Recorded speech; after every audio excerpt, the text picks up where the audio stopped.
Are we up after this, or?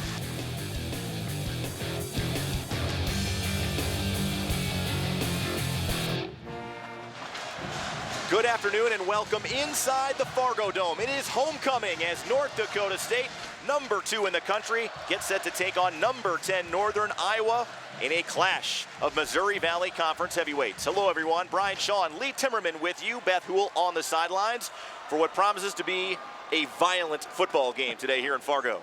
Well, history between these two teams, no doubt. They both get at it. They're both physical. That's why it's fun to watch. And in the terms of the rivalry with these two teams, since they've been Division I, UNI's been able to do something that a lot of teams haven't. That's beat the Bison. They've done it. And beat them soundly 23-3 in Cedar Falls a year ago. North Dakota State really could not do much offensively in that game. And of course, David Johnson, who is now playing for the Arizona Cardinals, had a tremendous day on the ground, running for 123 yards in that matchup. If we're going to mention David Johnson, we have to mention Xavier Williams right off the top, who's also playing for the Arizona Cardinals. He was outstanding at nose for the Panthers last year.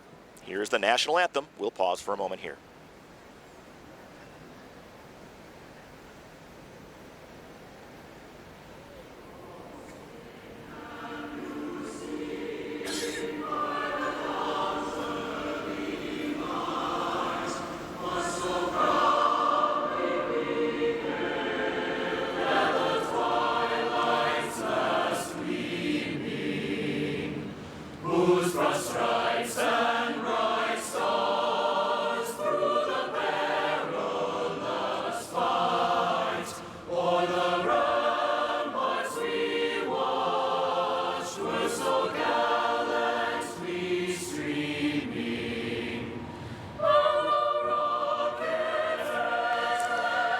Do you want to put us on camera after this?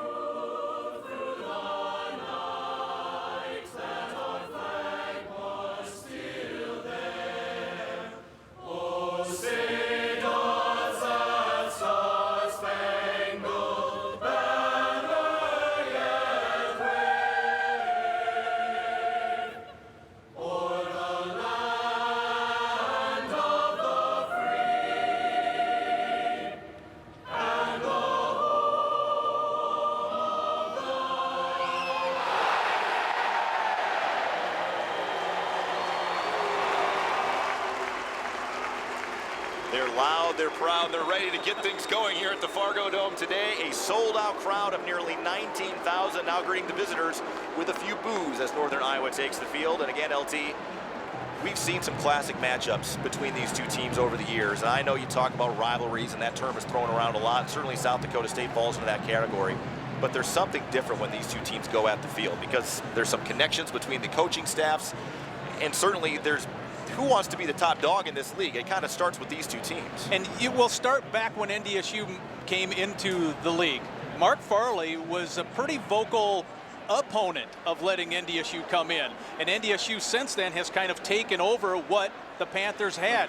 They were the top dog in the conference. They had the conference championships. They made the deep runs into the playoffs. Well, the Bison, they took all that and then some. They've won national championships. That's one thing NDSU has that the Panthers certainly want. North Dakota State, in the last 3 weeks in particular that they've played, unbelievable the way they've been able to start the game and just jump out to these quick leads. It's really started on defense. They've only given up a handful of first downs in the last 3 games, LT, and right now lead the country, giving up only 19% on third down. Amazing. There are some crazy stats when you talk about the Bison, but in the last 9 quarters, NDSU has held its opponents to minus 8 yards rushing. That's crazy. Beth Hool on the sidelines with us today has a report. Beth. Hey guys, that's right. The Bison defense is going to meet probably their biggest challenge yet this season in the terms of a mobile quarterback. LT, you just said it. These numbers that the Bison defense is putting up in their rush protection are video game-like. But where they aren't is in the terms of their forcing turnovers against their opponents. It's going to be a necessity in this game. They're going to have to force UNI into that passing game because they love to run. They're just like the Bison. They love to take it down and pound the rock throughout the game. They're going to force UNI into passing this ball, passing in this game, and they're going to have to be aggressive and play smart in their protection in the backfield. All right, thank you very much, Beth. And You know, we talked about the defense and how that's going to match up against Northern Iowa offensively. What Carson Wentz is doing, we talk about it so much. And you talk to Randy Hedberg, the quarterback's coach. Yeah. They can't find a whole lot right now to nitpick on what he's doing. I just flat asked Randy, I said, is there anything that Wentz is not doing? And after a fairly lengthy pause, he goes, no, he's really good. When a coach can't find something, you know that player is performing at the top of his game. You know, it's amazing the players that Northern Iowa had and no longer have. Now, their top 3 receivers are gone from a year ago. When you look at Chad Owens, when you look at Brett Lemaster, Kevin Vereen was a great player. Certainly David Johnson was a threat out of the backfield. And now they got a new cast of characters. They're trying to figure out how these pieces all fit, even with a dual quarterback system. Well, you mentioned a lot of the wide receivers who aren't here, but the dual quarterback system, I don't know if you can say it's worked yet. Because last week against Illinois State, you know, right there, Bailey and Cole Morgan, they were combined 12 of 31 for only 146 yards. And really, other than the fourth quarter of the Eastern Washington game, well, Cole Morgan came in and kind of led that comeback and led to that win. The Panthers have struggled to find, I think, an identity, especially through the air from that quarterback spot. Well, it's really remarkable what Aaron Bailey has come in and done. A transfer from the University of Illinois, actually leads the team in rushing, right around 71 yards a game. But he brings that dimension that can be a challenge for defenses, LT, because even when you feel like you have a play stopped, he can keep plays alive with his legs and pick up some first downs. He has the running ability of a top-notch tailback. He really does. His passing is not there yet. And the one person on the offense from a defensive standpoint that you can never guard one-on-one is the quarterback. And that makes Matt Ensign, the Bison defensive staff, a little nervous today. North Dakota State did win the toss. They deferred, so Northern Iowa will have the ball first. Ben LeCompte will be on to boot this one away for North Dakota State to get us started. Savon Huggins and Tyvon Smith. Back for Northern Iowa as we get set to kick this one off. It's homecoming in Fargo, and they are fired up as it's a Peterson Farm Seed kickoff. Proudly brought to you by Peterson Farm Seed. And LeCompte doing what he typically does in this building, and that is drive the ball through the back of the end zone, and Northern Iowa will have it at the 25-yard line. Well, we talk about quarterbacks, and you have to. There was even some question by some people on staff at UNI on who would start today. Some of those guys thought, well, maybe Cole Morgan, but now I think Bailey's the guy that the Panthers want to go with, and he'll be the first guy out. Nope, I'm wrong. Here comes Cole Morgan. Now, Cole Morgan is someone who has played in this building, and that could have something to do with the decision today. Cole Morgan did play here 2 years ago. It was not a pretty game for Northern Iowa, but he hung in there and made some plays to keep them in it. He's taken a lot of snaps at quarterback over the years. Remember, he was the freshman of the year. Inside handoff, a little bit of room this time for the backup running back, Darian Miller, a Kansas transfer, picks up 5 yards on first down, up to the 30. Here is the starting lineups brought to you by Shields, starting with the Bison defense. Up front, they've been really good, especially number 99, Nate Tangway, Nick DeLuca, the leading tackler, and Trey Dempsey. Really coming on at safety on the back end of that defense. Another handoff inside. Bison converge. Greg Menard getting in there along with Robbie Grimsley, the true freshman from Hutchinson, Minnesota, will bring up a 3rd and 3.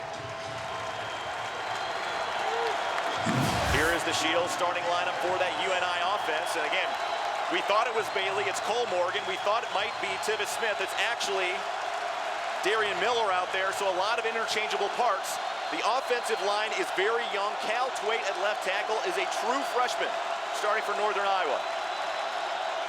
Cole Morgan to throw, fade pattern, looking deep, and it is caught by Fountain. And Northern Iowa, 67 yards for the touchdown. That's probably the best way possible to silence a big crowd. It was a one-on-one situation against C.J. Smith, so the best pass receiver for UNI going against the best corner from NDSU. Cole Morgan puts it up, makes it a catchable ball. Smith did not get there, make the tackle, and boom, there goes your 6 points, and it was on 3rd down. The Bison have been outstanding on 3rd down all year long.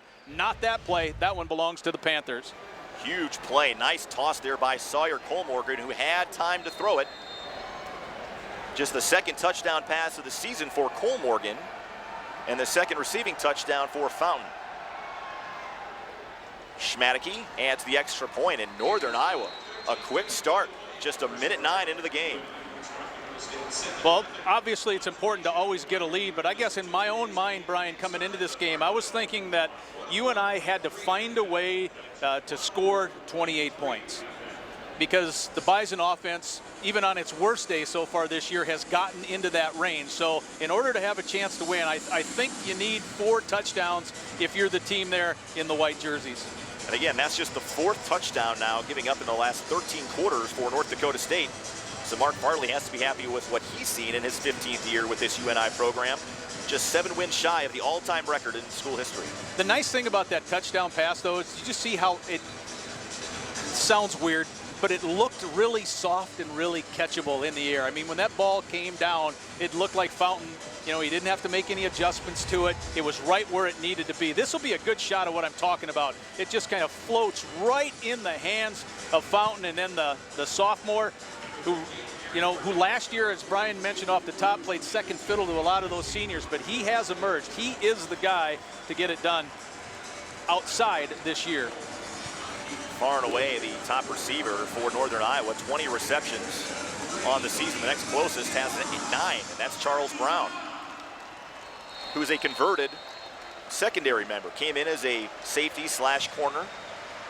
Made the transition to wide receiver, also on the UNI track team. So we'll see how North Dakota State responds after the first haymaker was landed by Northern Iowa.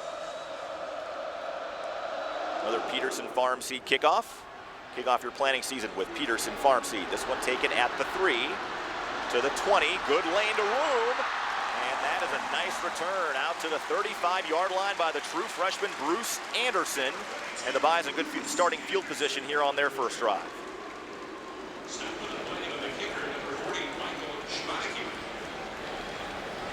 So Carson Wentz will take out the offense for the first time today, and Wentz has done a little bit of everything for North Dakota State. Second leading rusher on the team. Look maybe for quarterback run to be a bigger part of this game plan today. Bison offensive coaching staff, they think that there's an advantage in course of doing that with Wentz, and against this defense, he's a very physical runner as well. Pistol look here on first down. Wentz will hand it off inside to Frazier, and King Frazier powers ahead for close to 4 up to the 39. Here's your Shields starting lineup for the Bison offense. And we talked about the big boys up front. Jack Planker's back. He started last week. Jeremy Kelly's been an Ironman despite battling some injuries. Joe Haig and Landon Leckler have been very good. And offensive tackle, Chase Morlock is the starter, but again, Frazier got the first carry today. They're pretty interchangeable. And keep an eye on Andrew Bonnet, who's getting more and more looks in the receiving game the last couple of weeks. Inside handoff again. Chase Morlock, his first carry. It's almost 4 more. We'll bring up 3rd and 2. As we take a look at the UNI defense, this Shields starting lineup. Different look up front. Keep an eye on Isaac Ilas, number 94, the left end. A very talented young player, already with 5 sacks, 7.5 tackles for loss. And the best linebacker, when you talk to some of the folks at Northern Iowa, is Brett McMakin. Very dynamic player as well on the outside. So 3rd and 2. North Dakota State converting very well on 3rd down here the last few weeks. They run power again, and I do not think he got there. Nice job by the interior defensive lineman there for Northern Iowa, holding North Dakota State on 3rd and 2, and we'll bring up a punting situation. In NDSU, if it gained anything, Brian, it probably was the length of the football. Outstanding job on the interior. I know you mentioned, Alice, he was in on that tackle, but he was busting down from the edge. But, the guard and the centers, I believe that's where NDSU feels that over the course of the game it will have some advantages on the inside, but certainly not on that play. Panthers shut it down. So a 3 and out for Northern Iowa after UNI went down the field and scored in their 3rd play from scrimmage. Copped. This one inside the 10. Bison players are back, and he is dropped at the 13-yard line as McKinton Dorleant. And we will take a timeout. Northern Iowa starting fast, leading 7-0 on the Egg Country Farm Credit Services scoreboard.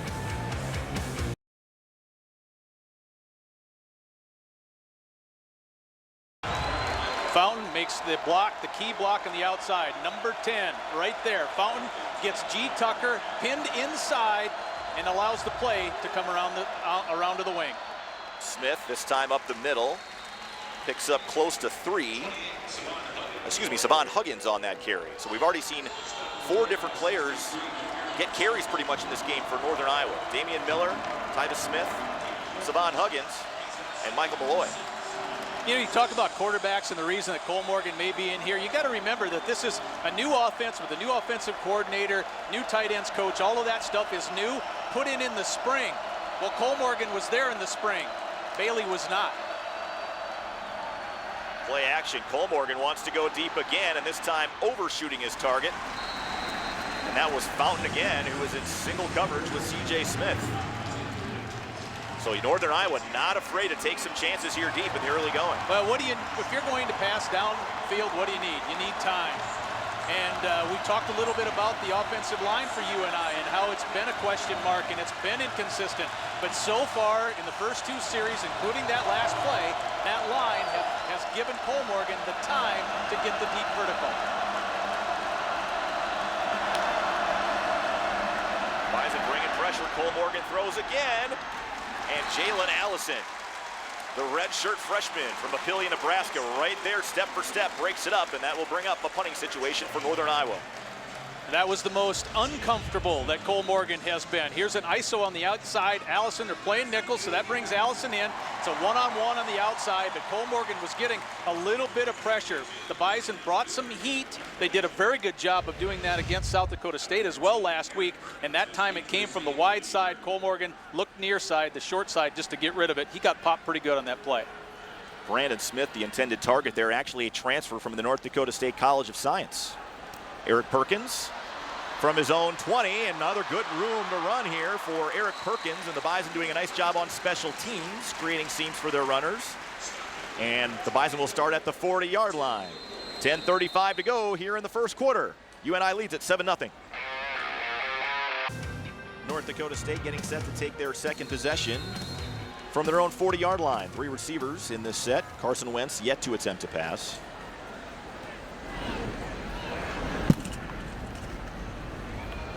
Wentz will take off with it.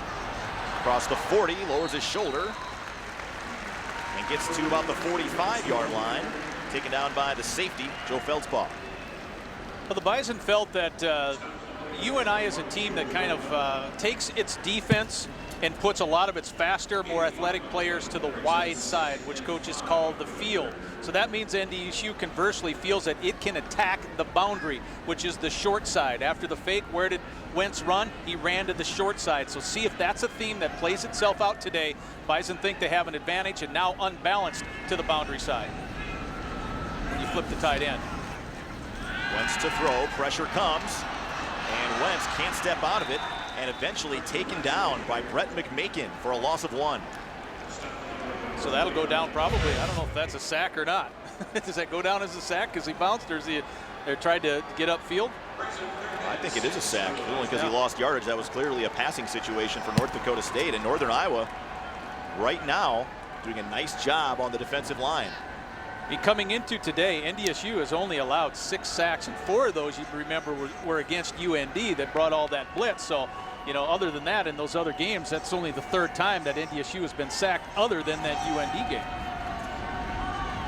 Play clock down to 4. Wentz to throw again. Pressure comes. Wentz across the middle, and this off the hands of his intended target, Lucas Albers, and incomplete, and another 3 and out for NDSU. Boy, I like what UNI did there. They brought a blitz. They brought a hot guy from the wide side of the field. Morlock had to come up, step up. He got his block, but what it did is it took away the ability for Wentz to be able to step up into the pocket and get a little bit more comfortable going forward. He couldn't do that. Had to hang back a little bit, and he missed his, it was a tight window he was trying to hit, but he missed it. So UNI,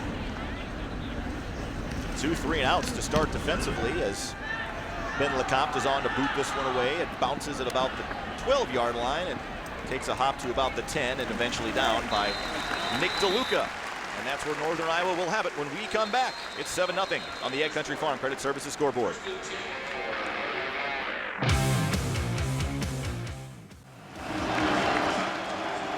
Marcus Williams 21 interceptions in his career here in North Dakota State, now playing for the New York Jets. Back for homecoming as the Jets have a bye week. Worked out really well as Cole Morgan fires across the middle.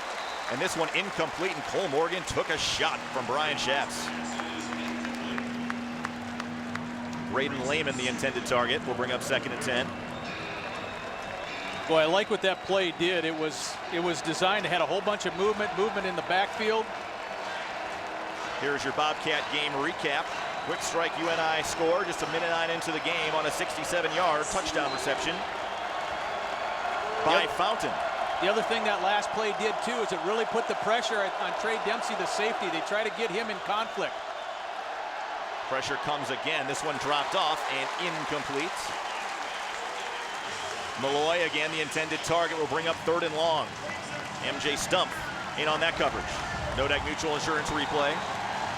Well, you see, somebody got held. They didn't pulled him down. Doesn't matter. Stump was in on the coverage. Stanley Jones coming around one side too. So both defensive ends from the Bison had pretty good rush on that particular play. And again, this is a new offense, LT. You mentioned it, no huddle. Sometimes difficult to communicate with the crowd noise.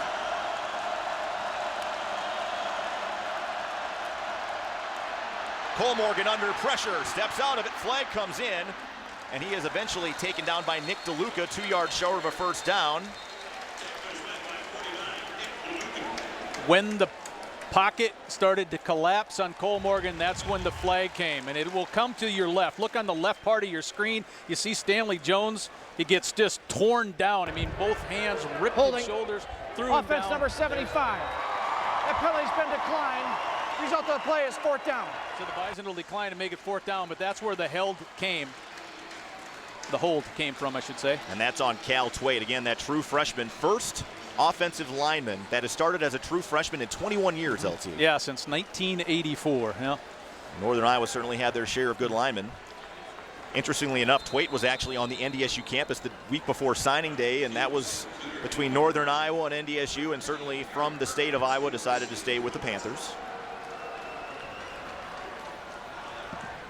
And this kind of a wobbler. Takes a hop at the 45 and out of bounds at about the 46. Punt by Sam Cooter. Well, the Bison have had starting field position right here on 3 different drives, and nothing has come out of it. You know that this is an NDSU offense that wants to take advantage of the field position. You've got to get some points. If you're starting, you know, between 50 and 60 yards away, you need points out of it. So far, UNI has obviously won that battle because you can see on the bottom of your screen, the Bison have no points. Just 12 yards of total offense here in the first 2 possessions.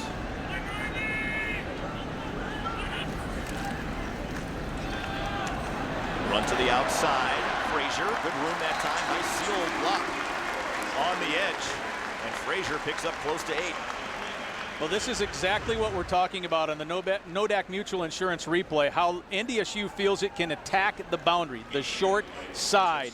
As King Frazier is able to turn that corner, Bison get more people than UNI has. A couple of key blocks, you know, and 8 yards on first down. You'll take it every time. Sam Reth coming all the way from his defensive tackle position to make the tackle downfield.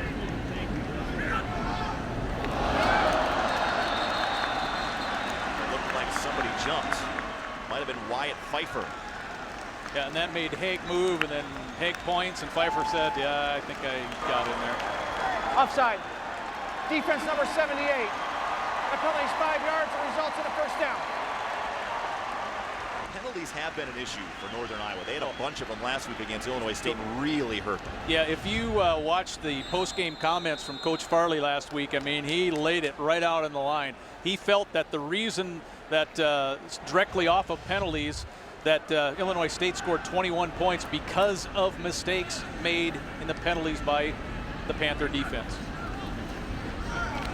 Handoff outside, Bruce Anderson brought down by McMakin, also in there Carter Schultz, who had a big game last week against Illinois State. 10 tackles, 5 for loss. Well, he's loss got of 2 there. 5 to make it, you know, he's coming in, he had 8 tackles for loss, and he was certainly in there. I mean, the defensive line for UNI is certainly not big. They're built more on speed and footwork. because Ilas is 268, and you got 265, 271, and 235 from McNeil. That's not huge. See what the Bison do here on 2nd and long. Play action. Inside screen to Frazier. He's got blocking downfield. King Frazier eventually taken down by Feldspaw, but he's got a first down up to the 30. Gain of 13. Austin Kunert has an awesome one. He snaps the ball, and then Kunert will stay engaged.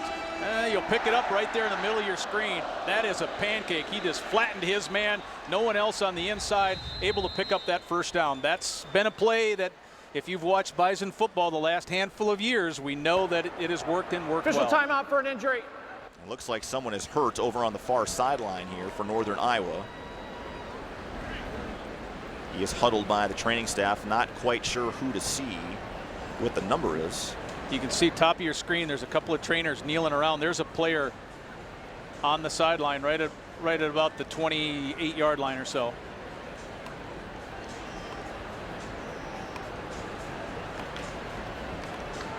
So Northern Iowa here trying to hang on as they've taken the early 7-0 lead. Now North Dakota State finally getting into a little bit of a rhythm, LT, and trying to catch the Panthers coming upfield as we take a look at your high-definition sponsor for today, Parents Lead. Have conversations with your children that matter. Learn more at parentslead.org. Player, by the way, was a junior, Deshaun Dexter, number 30. Dexter new to that role. Of course, Jake Farley has manned that middle linebacker spot for so many years. And Northern Iowa. And there still is another Farley out there making tackles at the linebacker, and he happens to wear the same number that his brother did and that his dad did, number 46. Jared, only a sophomore. Kind of a legacy, becoming a legacy number anyway with the Farleys. Back to a ground game. This is Bruce Anderson keeping on his feet. And how about Bruce Anderson, the true freshman, some fancy footwork on the sidelines. Driven out of bounds by Tim Kilfoy, but not after. He gains 9 yards. You can certainly see why we were told to look for this type of a play. You get the real good pin from Haig. He also gets help from a tight end. So you pin the defensive end that helps open up the outside, and then working the short side of the field again. Another gain of almost 9 yards on first down. We should mention Lance Dunn not available today for North Dakota State. Has a hamstring issue. Well, you know he would want to play from Waterloo. And again, the offensive lineman, defensive lineman, everybody jumps. And I think it might go in the Bison this time. Yeah.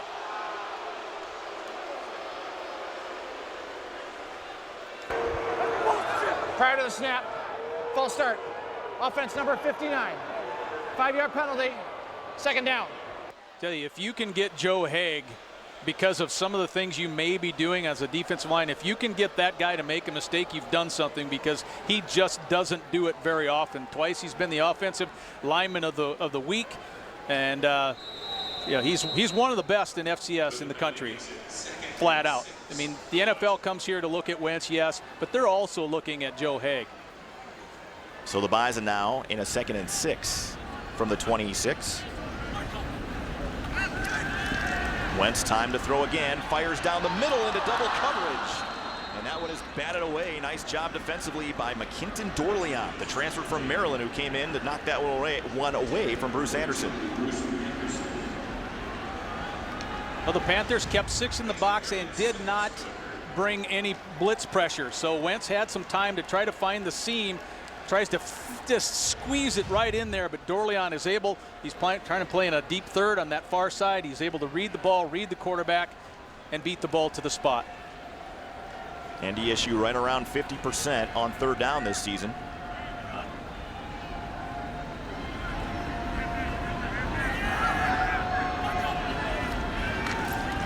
Panthers bring only 4. Wentz downfield has an open receiver. And at the last moment, it was knocked away by Dorleant from Nate Moody, who was open for a hair, but Wentz couldn't quite step into that throw just enough, LT. Boy, that looked like a touchdown about 10 yards before the goal line. Nodak Mutual Insurance replay. Wentz will get hit down low, and the pass just lost a little zip in the air, and for the 2nd play in a row, it's Dorleant making a play on the ball. The corners are really good. Dorleant and Hall on the other side. The Panthers love the play they're getting from their corners. So Cam Peterson on for a 43-yard field goal attempt. Peterson has enough leg, and this one is good. The true freshman now 5 for 5 in his career, and North Dakota State on the board, now trailing 7-3.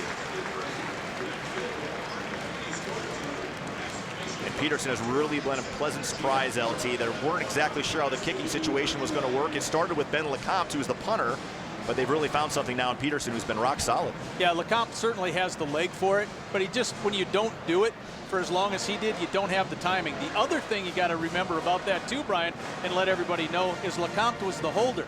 So now you had the holder become the kicker, and then once Peterson came in there to become the kicker, LeCompte goes back, becomes the holder. The timing with Fisher and everything else works out seamless, makes the freshman look good. Everything's on time.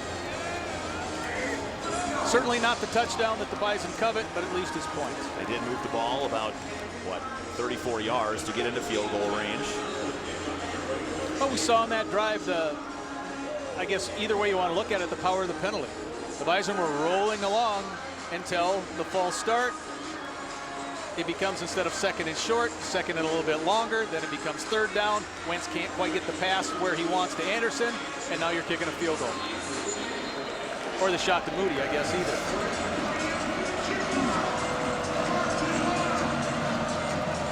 So LeCompte on for this Peterson Farm Seed kickoff. Kick off your planning season with Peterson Farm Seed, and another deep kick. Now, what did we say about leg strength with LeCompte? He has it. You saw where the first kickoff went to. Tyvis Smith will take a knee, and Northern Iowa will have it at the 25. Let's take a look now at our North Dakota Soybean Council trivia question. What percentage of North Dakota soybeans is used for human consumption? LT, any guesses? No. I'm going to go with 4. 4%. So we'll see later on how close we are. We'll have the answer for you coming up in just a little bit. Sawyer Colmorgan, maybe not the surprise as a starter today. He's only got 1 completion, but it went for a big one, 67 yards and a touchdown. Yeah, if you're going to only have one, that's the one to have.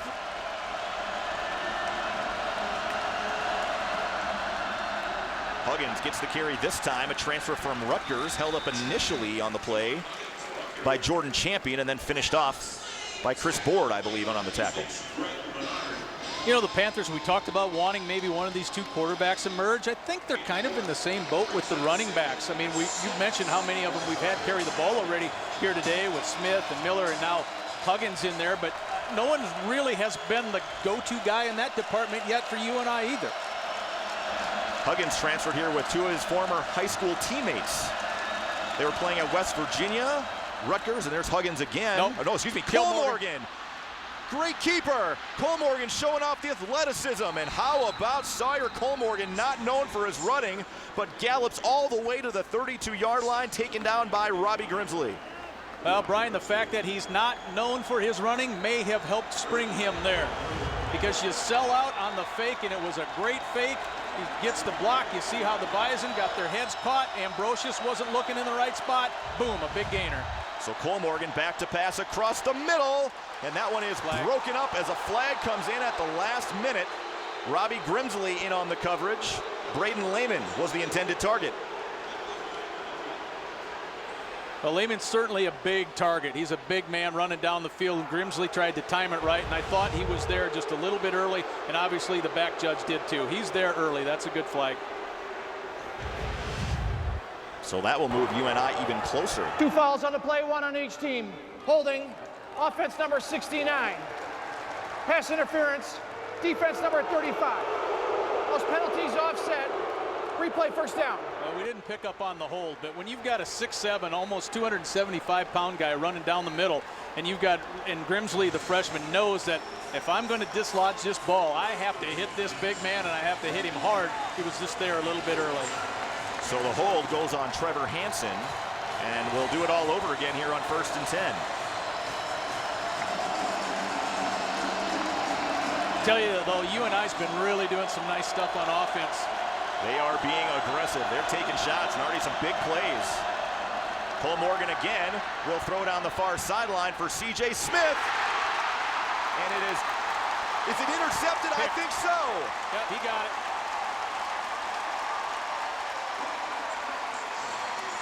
I was first thrown off by what I saw something fly in there. Well, it was the official's hat. That was just his way of saying the receiver went out of bounds first before trying to come back, and it doesn't matter because at the end of this play, the dive and the catch made by the Bison athlete.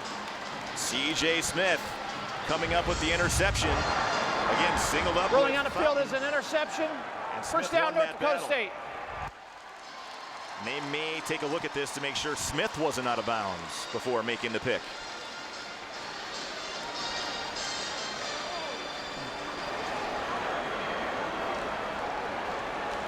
I thought he was in when he made the dive, and nice play. Nice reaction to the ball in the air, though, once he turned around. And sure enough, the officials are going to look at this. Rolling on the field in the previous play was an interception. That play is under further review. I think he caught the ball fine, but again, the feet around the boundary in question. Yeah, you have to establish your infield presence with your feet. It's not, in this case, maybe not where the ball necessarily is, but it's where he was when he took off. Interception, wasn't it? Boy, tough to see. That might be tough to overturn just because the camera angle. Well, his left foot went out. Yep. Okay, but then the right foot comes back down, I think, before engaging the ball again. Let's take a look. Okay, he's out now. Did he reestablish himself back in with that toe? Tough to see. There's no question he caught the football. You can see Fountain going, I was forced. He's like, I was forced out. I didn't get a chance. He's looking for the flag, and he's not going to get it. And again, this may be tough to overturn just based on the vantage point we have. But if they can determine he did not establish, Northern Iowa might keep the football here. And it has to be something usually definitive. After further review, ruling on the field stands. First down, North Dakota State. Probably, as you said, Brian, too close to call for sure. But if his right toe gets back in, I think he's back in the field of play, and then he can make first contact with the ball. Well, Mark Farley not happy about it. Cost his team a shot at least 3 points. Now the Bison have it at their own 4.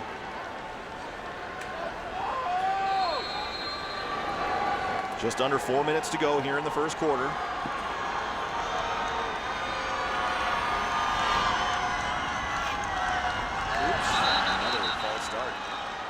Mistake-filled first quarter for both teams, LT. False start. Yes. Offense number 46. That penalty's half the distance to the goal. If you're looking for confirmation, still first down. You have it. That's on Andrew Bonnet, so half the distance to the goal will back up North Dakota State to the 2. Yeah, 22 personnel in there for the Bison. 2 backs, 2 tight ends. Certainly a run-first look. I got to give credit to Northern Iowa, LT. They've come in here and really kind of taken the crowd out of the game with some of the things they've done on both sides of the ball. Inside handoff, not much room. Frazier ahead for about 3. Here's a look at your North Dakota Soybean Council trivia question and answer. What percentage of North Dakota soybeans are used for human consumption? How far off am I? Ooh, not bad. 8% is the answer. I actually meant 4% times 2. There you go. They must have cut my mic off and they didn't hear that part. 2nd and 9 coming up.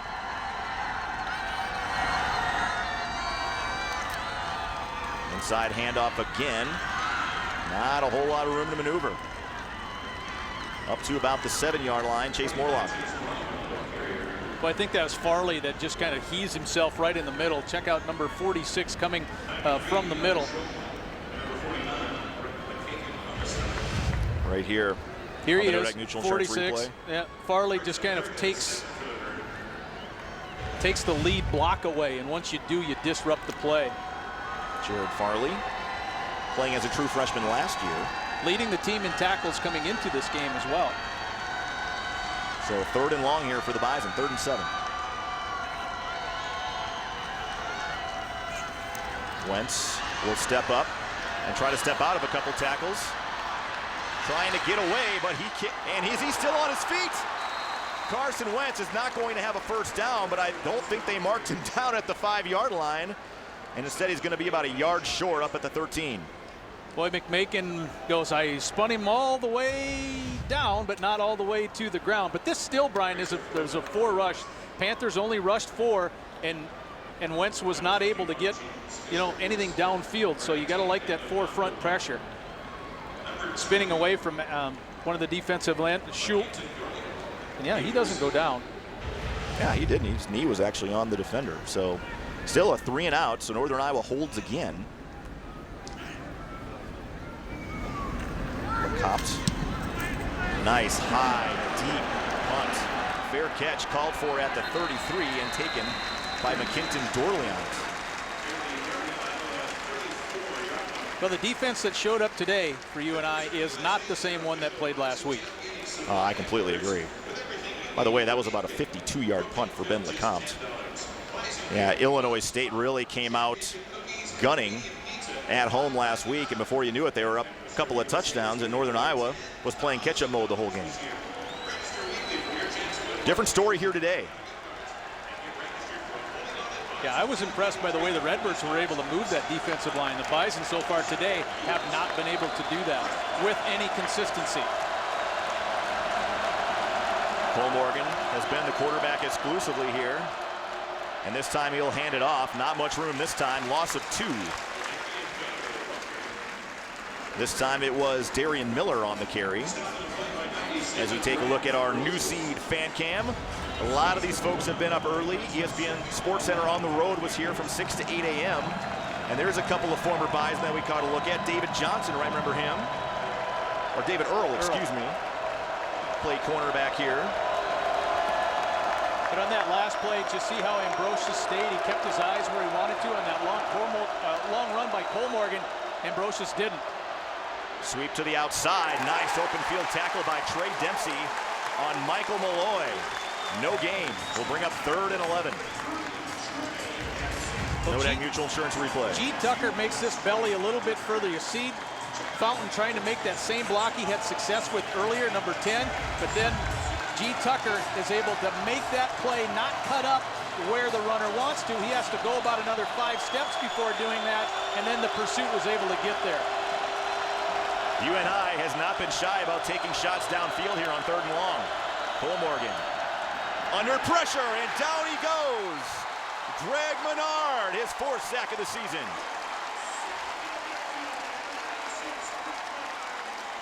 Fourth in the last two games, because he played his best game in a Bison uniform last week in Brookings, didn't he? He really did. 2.5 sacks in that game, LT. Also had a couple tackles for loss and 4 quarterback hits in addition to that against South Dakota State. So that will bring us to the end of the first quarter, where Northern Iowa scored early, and so far the teams have played even. It's 7-3 after 1. Back with second quarter action from the Fargo Dome after this.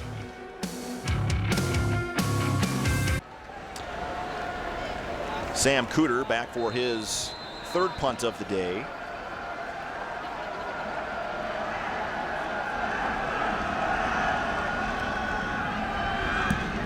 This one better than any of the previous ones, as Perkins will take it at the 30. Not a whole lot of room this time. Dorleans down there makes the tackle at the 29, and that's where North Dakota State will have it. But D'Angelo Jennings, first guy there, one of the linebackers, he's a senior. He played at Northeast Oklahoma A&M before coming to be a part of the Panther program. It certainly is a different look, LT, just looking at the way Northern Iowa, you get so used to Xavier Williams, so used to what David Johnson did for them. But they're finding a way. They were just such dynamic players. They really that were. You just waited for them to do their thing, and it helped your team. And it hasn't been there so far. And I think that's part of the reason that inconsistency is a term that's used through the first 4 games. This is a unique look. 2 backs set to the side there of Wentz. And they will throw it. Wheel route, wide open receiver, caught. First down for North Dakota State as Frazier came running free off that formation. All the way inside UNI territory, down to the 47. Remember the Chase Morlock touchdowns from earlier this year? This is the same type of play, just from a different look. Nodak Mutual Insurance replay. You try to put one of the safeties in conflict. Who does he go against? Does he stay to the outside, as he did this time, and that left Frazier open? Or in the Morlock touchdowns, he stayed to the inside, and Morlock was able to get out. But whenever you can get somebody, as the coaches say it, in conflict, where he's got to decide mid-play, do I go here or here, that means the offense wins. Two-back set once again. Inside handoff this time for Frazier. Again, Northern Iowa stacking things up. Still got enough of a push for a 3-yard gain. And once again, Ref in on the stop. And that's Ilas, I think, holding his right leg, right ankle. That's not a guy you want to lose. He's the captain. He's the vocal leader. He's a semi-finalist for the Campbell Trophy, which goes to the top academic football player in the country. I mean, you talk to anyone around UNI, and they say he is the guy in terms of what he can do both on and off the field for his team and teammates. And he gives a lot of credit for not only what he's done as a football player, but what he's done as a person, the man he's become because of Bryce Paup, who has come on as an assistant coach. People remember Bryce Paup was a former NFL defensive MVP, played with the Packers, played with the Bills. Says Bryce Paup does a lot of life training on top of just the weight training aspect, on top of just the practice field stuff, that he takes them off and does a lot of life skills for them to try to prepare them for life after football, which is pretty admirable. Well, Isaac tried to stand up, tried to get to the sideline on his own, took 2 short little steps, couldn't put weight on the right side, and then went back down. So you hope it's nothing real serious. And again, Ilas, 5 sacks, 7.5 tackles for loss already this season. We'll try to help him up, get him off the field here. And there's putting some weight on it. Nodak Mutual Insurance replay. Look on the bottom of your screen. A good cut block takes him down to the turf, and that somewhere in that block from Morlock was where something maybe twisted. I like the fact that when Morlock engaged him, his feet didn't stick to the turf. Those are the ones that usually look ugly. His right foot did come up, so hopefully that's nothing serious, because UNI knows what a serious injury in this building is. Yeah, Jake Farley 2 years ago. Farley got hurt a couple of years ago. That was nasty. Wentz will operate out of the shotgun once again. And Morlock gets the carry. And again, nice job filling the lanes there as DeAndre Hall comes in to finish off Morlock for no gain.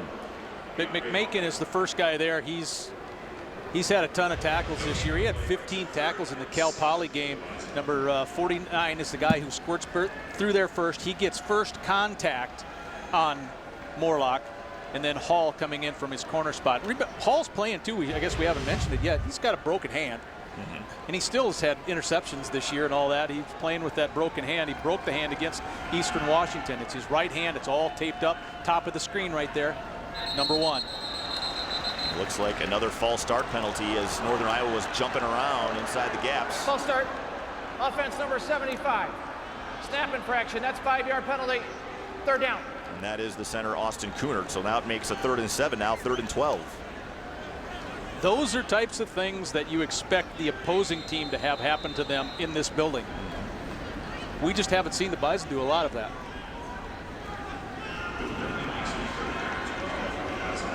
One thing that happened in last year's game, LT, is NDSU got behind the chains a lot and it was had trouble picking up first downs. And we've seen some of that here. Well, 3rd and long here again. Pressure comes. Wentz to Urtendowski, and it's intercepted. Kilfoy. Picked off by Tim Kilfoy down the sidelines. Still has room and still inbounds down to the 11-yard line, and that is the first interception of the season for Carson Wentz, and it's a big one. Now there's a bunch of flags because there's some after the play stuff between Kunert and Hall, and then Hall popped his helmet off and kept jabbing, and that's when the flags flew. But give Kilfoy some credit. He had a pick last year against Wentz as well in the UNI win.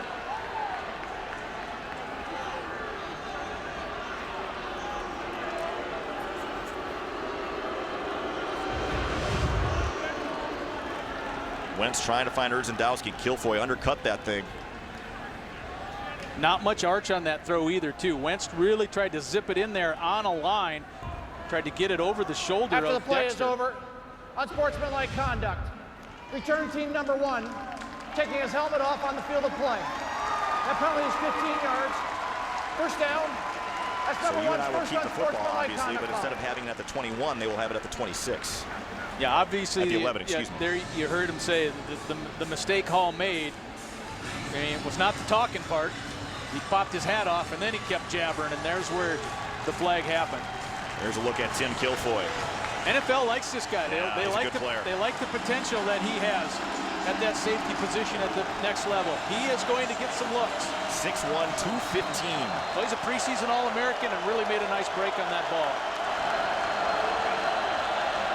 Crowd trying to give the defense something here as Huggins, I believe, gets the carry there and taken down by Jordan Champion after a gain of 2. Huggins has not gotten a ton of carries this year, LT. We've seen a lot more of him today maybe than we would have originally thought. I mean, I think he only had 38 yards coming into the game, right? He had 1 touchdown. But yeah, he has not been the featured back, and so far today, he kind of has been. UNI with 67 yards both through the air, the 1 touchdown, and on the ground now. And Cole Cole Morgan. Morgan's going to keep it again. And that play has worked well the 2 times that UNI has run it, and the Panthers will have a 1st and goal at the 10. The Bison just must not believe that Cole Morgan is going to turn into the running quarterback. They go number 15 is our running quarterback, not number 17. So 17's into the game. He's been the guy who's been passing, and now Cole Morgan has made some really nice reads, kept the ball twice, and this is his 2nd really nice game. North Dakota State, a 25-game home winning streak. And UNI has not shown any fear coming into this building today. Cole Morgan dumps it off to Huggins. And Huggins down to the 5-yard line. Will bring up 2nd and goal there. Again, Savon Huggins is a guy that played a lot of football at Rutgers. I mean, this isn't a guy that was just sitting on the bench. He played quite a bit. But I think Cole Morgan took 1 quick glance into the end zone, didn't like what he saw, and then just give it to Huggins in the flat, see what he can do. He got about half of what he needed. Not bad on 1st down when you're that deep into your opponent's territory. And UNI in the Superior Inc. red zone for the first time today. Fly sweep down to the 1-yard line, and UNI will have a 3rd and goal coming up at the 1. Marcus Waymiller, he was the motion man coming down. He gets the handoff. Walk on from Walk On Iowa, just like Coach Farley was. Cole Morgan will try to run it, and I think he's in for a Northern Iowa touchdown. It looked to me like he broke the plane. No official word yet. Well, that was with you, Brian. I thought first look he was over, but apparently not. Wow. It certainly looked like he had gotten across, and Northern Iowa might go quick here on 4th and goal from literally the 1-inch line. Bison trying to get players in. UNI trying to get players in. Here comes Steidel. That 2nd extra guy right at the nose of the football. And one of the few times UNI is going to huddle. Well, yeah, this is a good time to be on the same page. NDSU had a stop on 4th down at the goal line against South Dakota State last week, and were able to stop them. The ruling on the field on the previous play was the runner was short of the line to gain. Northern Iowa has elected to challenge the ruling on the field. Timeout. And Mark Farley is going to challenge the ruling that Cole Morgan was indeed across. So we'll take another look at it and find out if he was indeed in. I thought he was in initially, LT. I was with you. I thought the pile got a big enough push, even though we couldn't tell exactly where the ball was. You just kind of made an assumption that if he holds the ball right behind his shoulders that he first got in. Unless we get a different down angle off of our replays, keep in mind our up cameras are not on the goal line.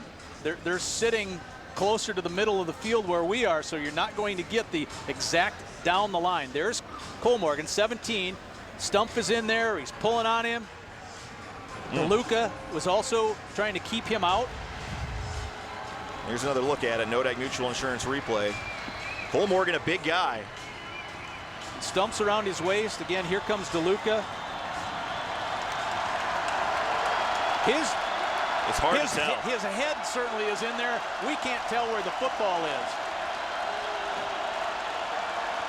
Not enough there to overturn it. We don't think. The officials have not received word yet officially from upstairs. I mean, the Panthers were starting to line up and ready to go for it, thinking that the review was over. The review is not over. And obviously, this is a huge play for both teams, but for Northern Iowa to grab a 14-3 lead on the road is significant.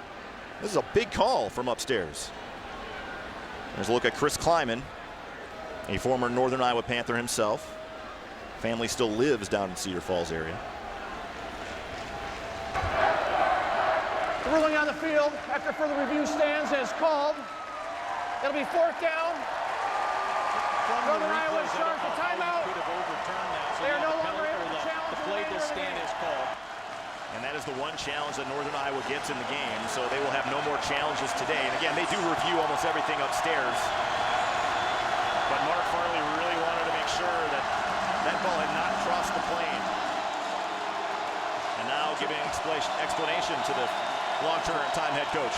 With this 3-back set like this, you can almost turn it into a power play on either side, so you don't tip your hand much.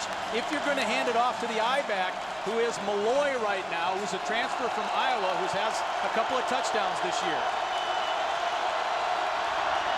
Morgan will hand it off, and he is in for a Northern Iowa touchdown, and that is Damian Miller.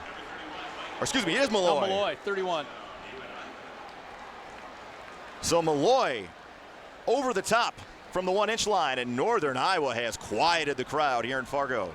Well, that's Malloy's 3rd touchdown of the year right now. He's caught a long pass play as well. I think the longest offensive play before the 67-yarder was a 45-yard touchdown pass to Malloy. So he hasn't had his hand on the ball a lot this year, but when he has, obviously he's productive. He just got 6 more points for his team. Boy, Northern Iowa has come in here showing no concern as Schmadeke as the extra point. And Northern Iowa leads at 14-3 with 9:20 to go here in the second quarter. Back. A look at Isaac Ailes and Beth Houle on the sidelines as a PetroServe USA Bison sideline report. Beth. Hey guys, that's right. Isaac Ailes right now with a team of trainers around him. They're trying to fit him with a large knee brace. It looks like his right knee got banged up in that play earlier on. They're trying to fit him on that brace, running back and forth, trying to make sure he's as comfortable as possible so he can make a difference in this game for UNI. All right. Thank you, Beth. And Eric Perkins has another lane to run, and so far North Dakota State has done a nice job on special teams in the return games. And Ray Buchanan Jr. makes the tackle, and yes, that is the son of Ray Buchanan, who played in the NFL for about a dozen years with the Atlanta Falcons, among others. I'm glad you clarified that, because Ray Buchanan Jr. would indicate that he is the son, of course, of Ray Buchanan. But it is that. That is that Ray Buchanan. Ray Buchanan. Played with Indianapolis, I believe, for a while, Atlanta. We'll see how North Dakota State responds here, LT. I mean, Bison are almost down 2-1 in total offense. That is shocking to be at this point of the game. Wentz to throw in the flat, caught. Albers lunges across for a first down to the 40-yard line. Lucas Albers, 2 catches last week, including a touchdown at South Dakota State. Tim Polasek said getting healthier, which is important. Nodak Mutual Insurance replay. What you don't see is Bonnet at the bottom of your screen flaring out, trying to suck that linebacker out a little bit further. And then Wentz is able to just kind of fit it right in there. We've not seen Darius Shepard today. He's dealing with an AC joint. We may see him at some point today, as Wentz will take off on the quarterback run up the middle, gets 5 yards to the 45.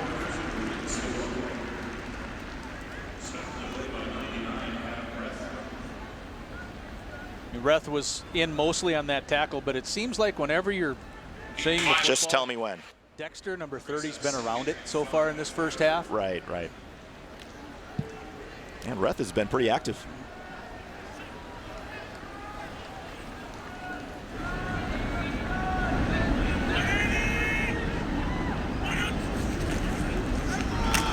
Handoff inside to Bruce Anderson, and he has, I believe, enough yardage for a first down. He might be the length of the football short.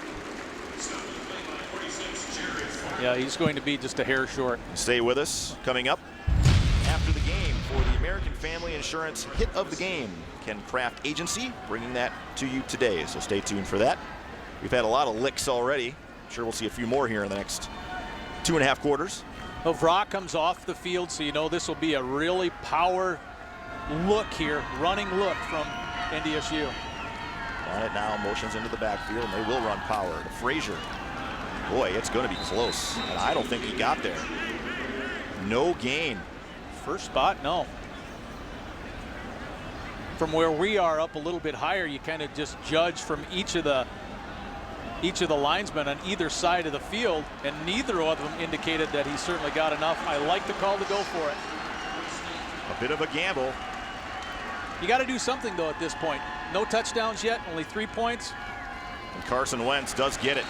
Stretching that 6'6" frame across the 45 to the 46.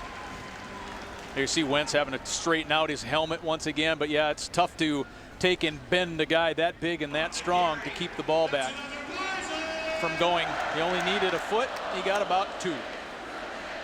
And that is the first third down conversion for North Dakota State, LT. Just 0 of 6 before that. That's a little shocking because NDSU has been phenomenal this year on third down, way over 50%.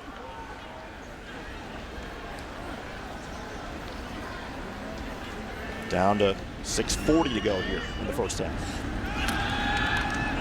Wentz fires, caught. Nate Moody, 15 yards up to the 35. Well, you mentioned no Shepard playing today, no Williams playing today. One of the things that does is it brings Nate Moody in a lot more snaps to play the outside. Erzendowski comes in and plays a lot more slot receiver. Moody was able to find the soft spot right between Hall and right between the guy I said is always around the ball so far today. Dexter was there as well, but that was one of the better pass and route combos that we've seen today from the Bison. It's a good read by Moody in his route. Anderson, the motion man. Wentz will throw. And throw it over the head of Bruce Anderson as time ran out. Pressure applied from his backside. A little bit of a different, a little different look too from NDSU this week. They're running more run-pass combos. Kind of the, we see so much in these sprint offenses or the read option where that's a run read option. The Bison, that's a run to pass option where Wentz just goes, okay, I don't like the run. I'm going to look for the pass instead of running it himself. He was definitely looking to pass on that particular instance. Here's an unbalanced line to the wide side of the field. Wentz to Frazier. Again, not much room up the middle. Carter Schultz got in there with some other Northern Iowa Panther defenders and really stopped things up. Yeah, Ilas again. Did come back in.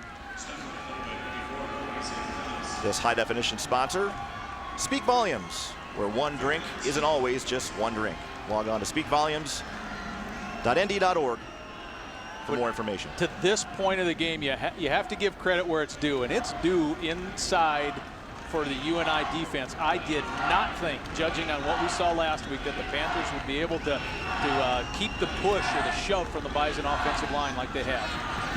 Across the middle, this one is caught. What a tremendous catch by Eric Perkins. Wow. Tight window as Wentz fit it in there, and Perkins had to go up to get it. Boy, just on a line. It's a similar play to the one that got intercepted, actually. And that time, Wentz was able to fit it right in, and Perkins went up to get it. Right over the top of the linebacker. You get it right in front of the deep man and before the safety help. Just the second reception of the year for Eric Perkins as the Bison are in the Superior Inc. red zone for the first time today.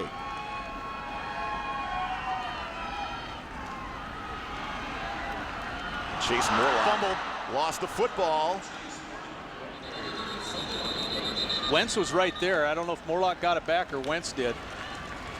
No, Morlock did. So they'll bring up second and goal now as they lose a yard back to the 11. Recovered by a teammate, second down. It's really important at this stage of the game, I think, for the Bison to score a touchdown. This just really is, and I think the to kind of help emphasize that, was going for it on 4th down right at midfield to keep the drive alive. Ticking down now towards 4 minutes to go here in the second quarter. Wentz. And a flag coming in, as I think they're going to get DeAndre Hall for grabbing on and clutching the back of the receiver. I think that was Zach Vra, the intended target. Wentz took a pretty good lick. He had to hang in there on this one because Vra was battling with Hall downfield. Nodak Mutual Insurance replay. There's the pump fake. Now he's pumped again because he's waiting for Vra to get upfield, and he definitely was held on the play.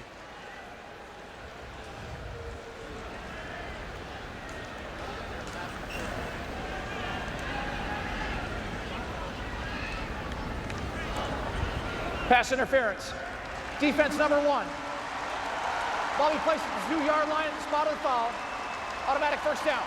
So the ball will be placed at the 2-yard line, spot of the foul, and that's the penalty on Hall, who, talking to the coaches at North Dakota State, believe is one of the top 2 corners in the Missouri Valley Football Conference. They think real highly of that young man.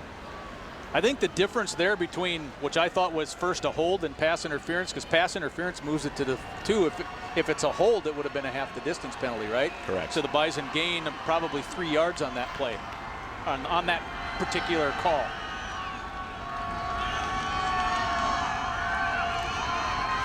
Wentz rolls, throws it, open receiver, touchdown, North Dakota State, Jeff Ilas, the sophomore from Wyndmere.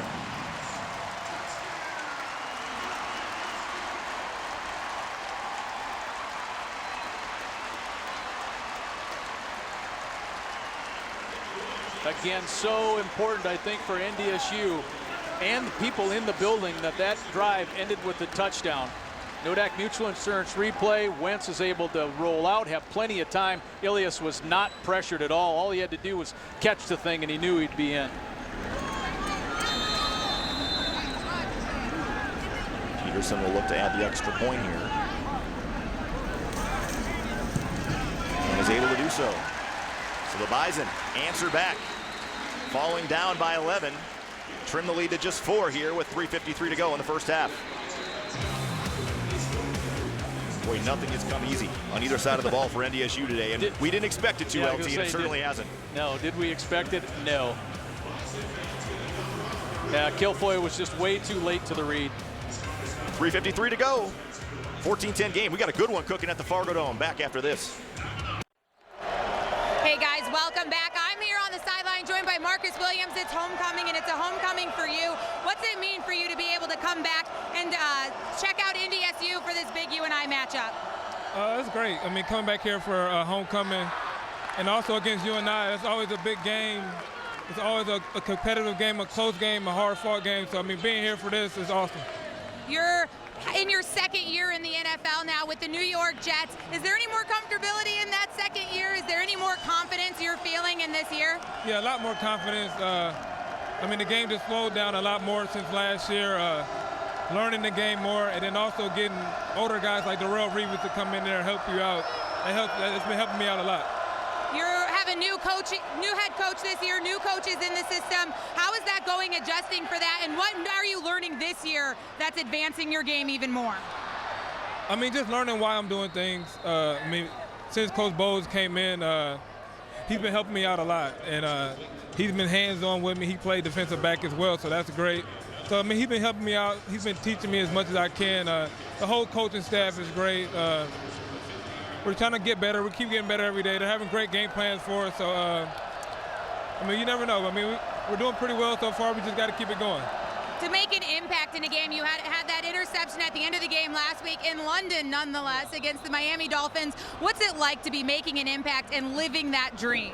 I mean, it's great. I mean, because it's always, like you said, it's a dream come true. And to be able to make those plays when your team needs it at the end of the game, and from being from a small school and being looked over, it's just big. I mean, it's big for me, big for my family, and I mean, I've been proud of it because, like I said, just got to keep getting better, keep learning, and going from there. Well, thanks so much. We're all rooting for you. Guys, back to you. Thank you so much, Beth, and great to hear from Marcus. Great to have him back, and You know, an undrafted guy, we certainly know how good he was here, and we know when the lights are on how great he was, and has worked himself into a rotation on an NFL team. Pretty remarkable. Anytime you're undrafted and you make it, you really have to play well to impress people. Xavier Williams, same type of a situation. Probably should have been drafted, I thought, last year, but he wasn't. And he made it, so these two teams obviously represented in the NFL. 3rd and 6. Important 3rd down for both teams. UNI just 1 of 5 so far today. Cole Morgan flushed. He's going to take off with it. Puts his shoulder down, and he's got a 1st down up to the 39-yard line. So Cole Morgan doing it with his legs, and he's a little bit slow to get up. He was popped at the end of that play real hard. But, yeah, the one thing, you know, we talked about how Bailey was the running quarterback. Cole Morgan was kind of the throwing quarterback. And I tell you, the most impressive thing he's done is make the right reads in the backfield. This time he runs, puts his head down. Was that DeLuca who comes up and makes the initial hit. Stanley Jones on your right side, number 94, flushed him out of the pocket, did a real good job there. And then Cole Morgan gets the 1st. So Northern Iowa moving it here. Inside handoff, Miller.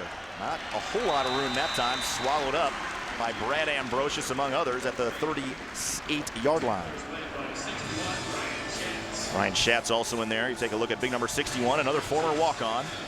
Found him at the dairy farm in Denmark, Wisconsin. Well, Schatz 61, Steidel 63 are in there right now, and then Tangway number 99. Those 3 guys kind of man those 2 positions. How many times have we said their name today? Not very often, and we thought that that position group would have a huge impact, and so far UNI has kind of negated what those 3 guys have done, and done so well so far this year. One of the reasons why the Panthers have the 4-point lead. 2nd and 9. Cole Morgan again to the air, and this one is almost intercepted. C.J. Smith in the vicinity. Physical battle out there between the wide receiver and the corner will bring up 3rd and long.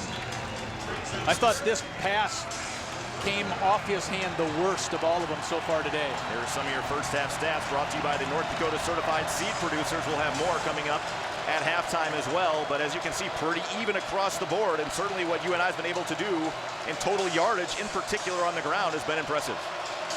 Been the key. So 3rd and 9 for UNI. Crowd really letting UNI's offense have it. Rising, bringing pressure, screen pass. Nice read as Darian Miller was the recipient on the far sideline by Greg Menard, who came all the way over to make the play. Well, that was Menard's job on that one, Brian, because the Bison brought 2 linebackers and took the defensive end. There you see Menard going back into middle short coverage, like kind of like a middle linebacker, and he played that and played it well. 240-pounder, the sophomore, showing the speed. One of the reasons he's had all those sacks so far is his foot speed. That time he used his foot speed in open space. Impressive move there by 96. Looks like UNI might just run the clock down. Not sure if they will actually go for it here or not. Now under 30 seconds to go.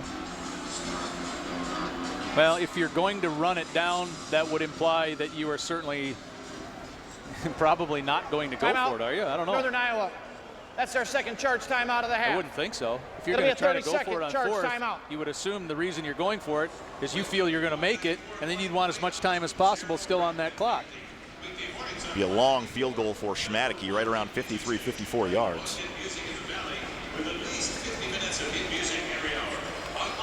I'm guessing punt.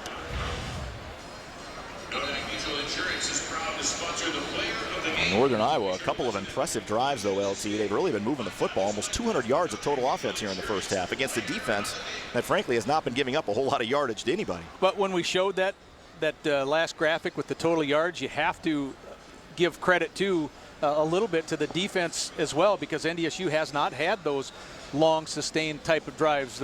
You know, those 3 and outs, especially early in the first half, that UNI's gotten off the field, allowing Mark Farley's offense to stay on it.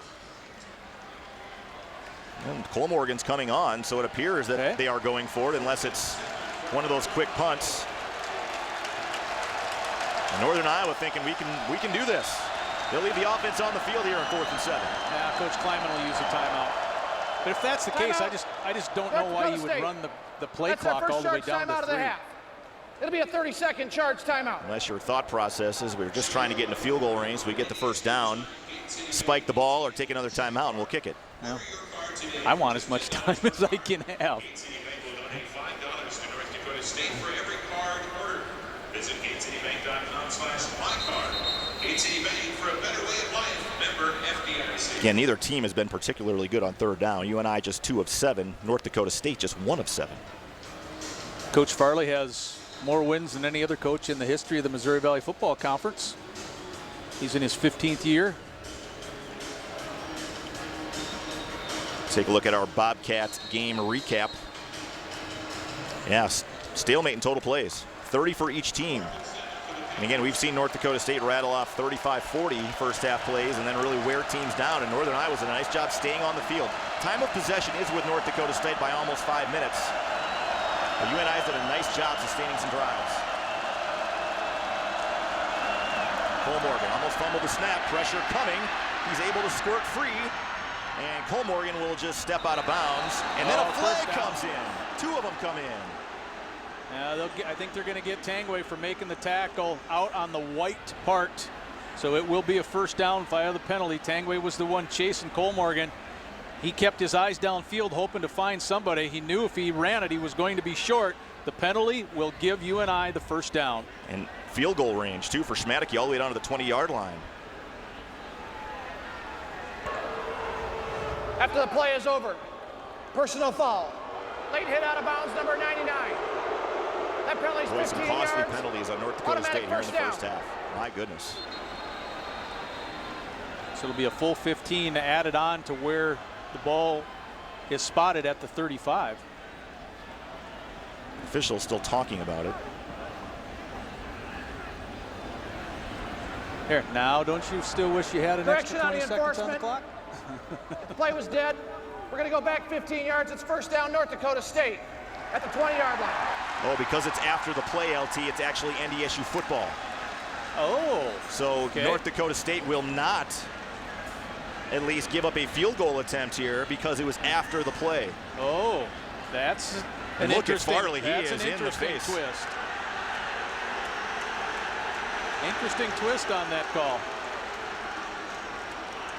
Because it was a dead ball. The play was over. The play did not result in the ball being carried far enough for a first down. You mark the penalty. Huh. Well, that is unique. I can honestly say I've never seen anything like that before. I don't remember coming across it. So NDSU will take a knee likely here and go into halftime down 4 instead of maybe down 7. Schmadeke, an excellent field goal kicker, especially from 40 in.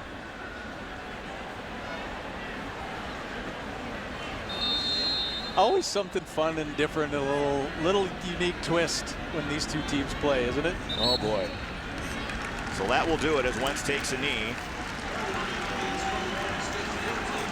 Beth will catch a word with Chris Kleiman here before heading in to the locker room, and certainly probably not going to be happy with some of the penalties and miscues on both sides. That's the end of the first but again, half. 30 more minutes to try to correct those things and come out of here with a victory, which would be the 26th straight for NDSU here at the Fargo Dome. I think the biggest thing in that second quarter is that the Bison got the impressive drive when they needed it. Beth is with Chris Kleiman. Hey, Coach, trailing at halftime, what's the message here in the locker room? Well, we've got to clean up mistakes. We've had too many mistakes. Give Northern Iowa credit, but we got to have a better second half. We didn't play very well the first half. Thanks, Coach. Guys. So much, Beth. 14-10 is your score at halftime. The visitors from Northern Iowa have the lead. Stay tuned. We have the Proceed halftime report coming up just after this. You're watching NBC North Dakota Sports and KVOI.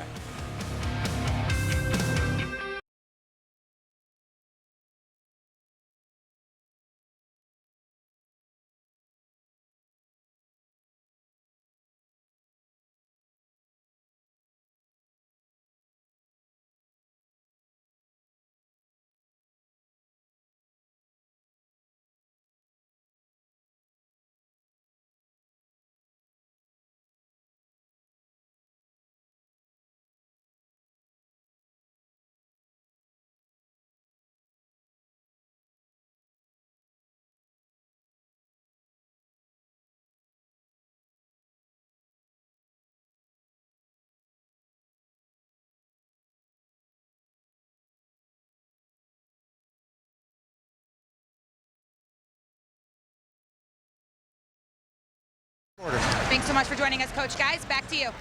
Thank you, Beth. And Mark Farley saying, hey, we still got to play 2 more quarters, but feeling pretty good about the way things are going right now. Well, he certainly should. I'm going to use the word impressive. I thought UNI in that first half was very impressive. In fact, to take that lead and outgain NDSU as UNI has, everything in the first half is good from the Panthers standpoint. Well, as I mentioned, it's homecoming, it's Hall of Fame weekend, and some new inductees getting enshrined today. One of them being, well, you knew her as Jane Even.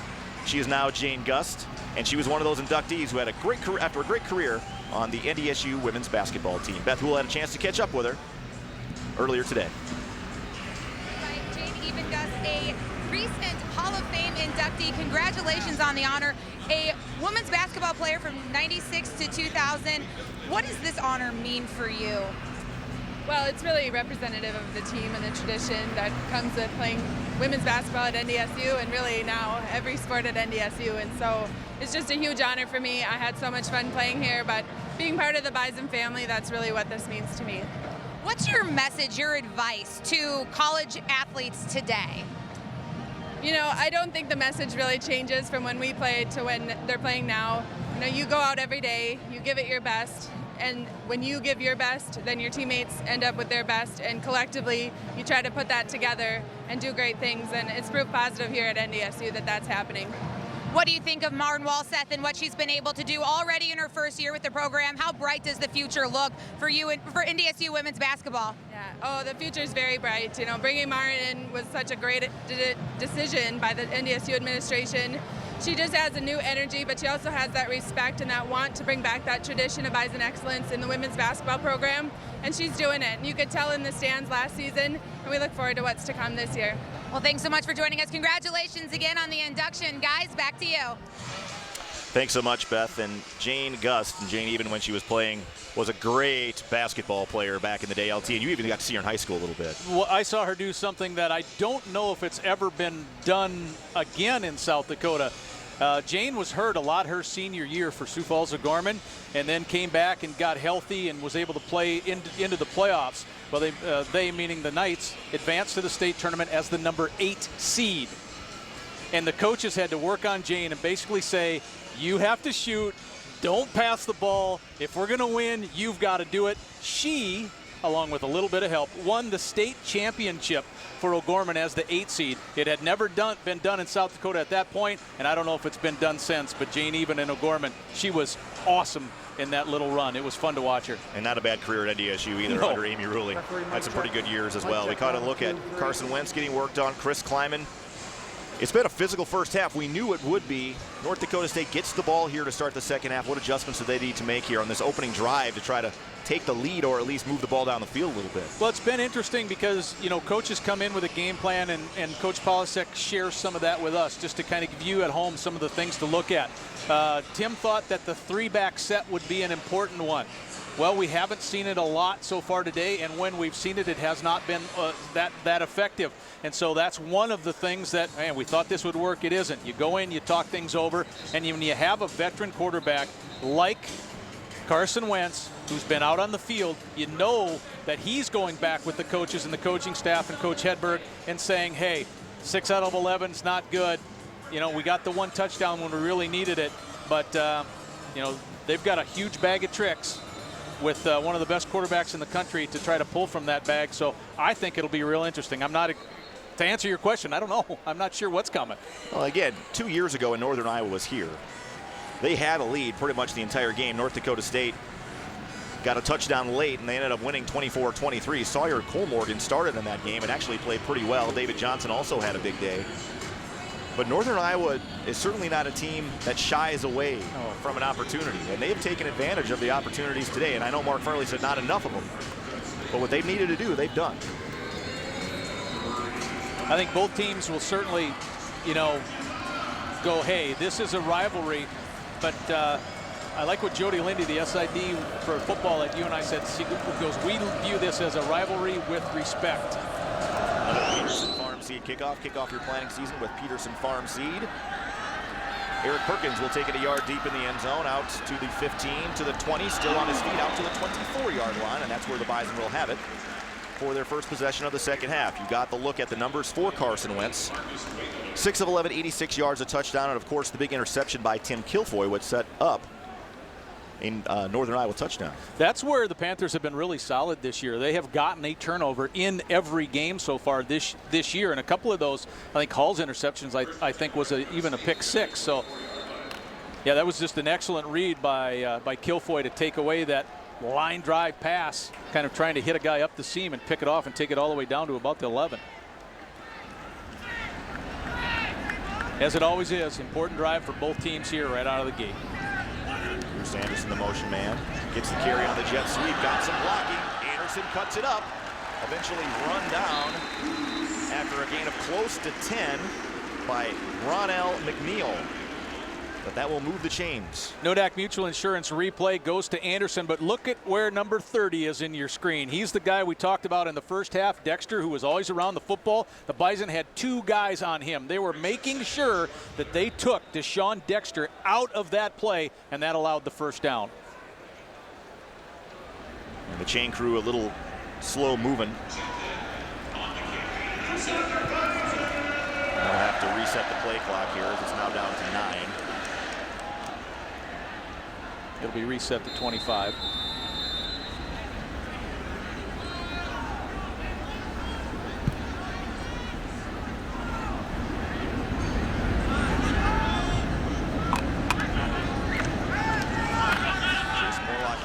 Trying to work around the block, but Northern Iowa's been all over that play today. DeAndre Hall in there along with McMakin, and they make the stop for a loss of 2.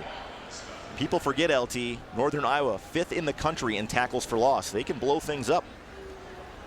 Well, those defensive backs come with so much speed. There you see Hall, but also Felpouch, who came off. He was kind of holding his shoulder. He was in on that tackle a little bit. So the free safety's out. UNI has a new free safety back in that position, and it's Damon Hendricks, number 22.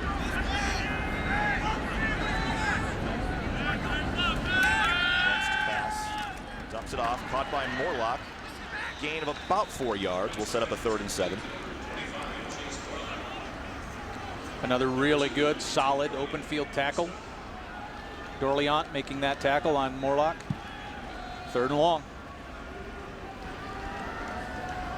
3rd down will define you in a particular game. 3rd down has been outstanding this year for NDSU. So far in this game, not so much. This game brought to you in high definition by Parents Lead. Have conversations with your children that matter. Log on to parentslead.org for more information. Big 3rd down coming up for North Dakota State. Just 1 of 7 in the first half. Wentz to throw, has time. Now fires, and this one is caught up at the 45-yard line, and I think Zach Froz got enough for a first down. But when you go triple bunch to the wide side of the field, you know you're getting man coverage on the short side, on the boundary side. Here's an isolation on Vraw. He'll work his way into a short little zone. There his quarterback is sliding. He'll slide with him. Wentz hits him on the move with a nice pass, and he gets about a half a yard more than what he needed. So NDSU moves the chains, keeps the drive alive here.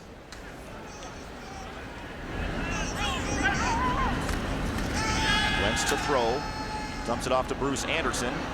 He cannot get away. McMakin is right there. McMakin, who's really had a big game today, LT. Well, yeah, we talked about he had the huge game in tackle-wise against Cal Poly with 15 tackles in that game. Comes in second to Farley in terms of total tackles. And he's a hard guy to block. He's 6'4". He's 230, 235 pounds. He's got long arms. He can kind of keep you off the legs, off your body. So he's a tough guy to really try to get all the way into as an offensive man trying to make a block. Just a junior from Overland Park, Kansas. Bison will go to the air again. Wentz fires on the out. Wide open receiver on the sidelines is caught. R.J. Urzendowski, his first catch of the day inside UNI territory down to the 40-yard line. Most of Urzendowski's work so far today has been inside. He's been in the slot receiver. This time, he was the wide guy to the wide side of the field, and he made a really gorgeous move about 15 yards deep into this pattern that made the cornerback spin a 360, and that was Hall who he made spin a 360. He got Hall's hips, changed, moved, up the field and then broke it off to the wide side. Nice pattern.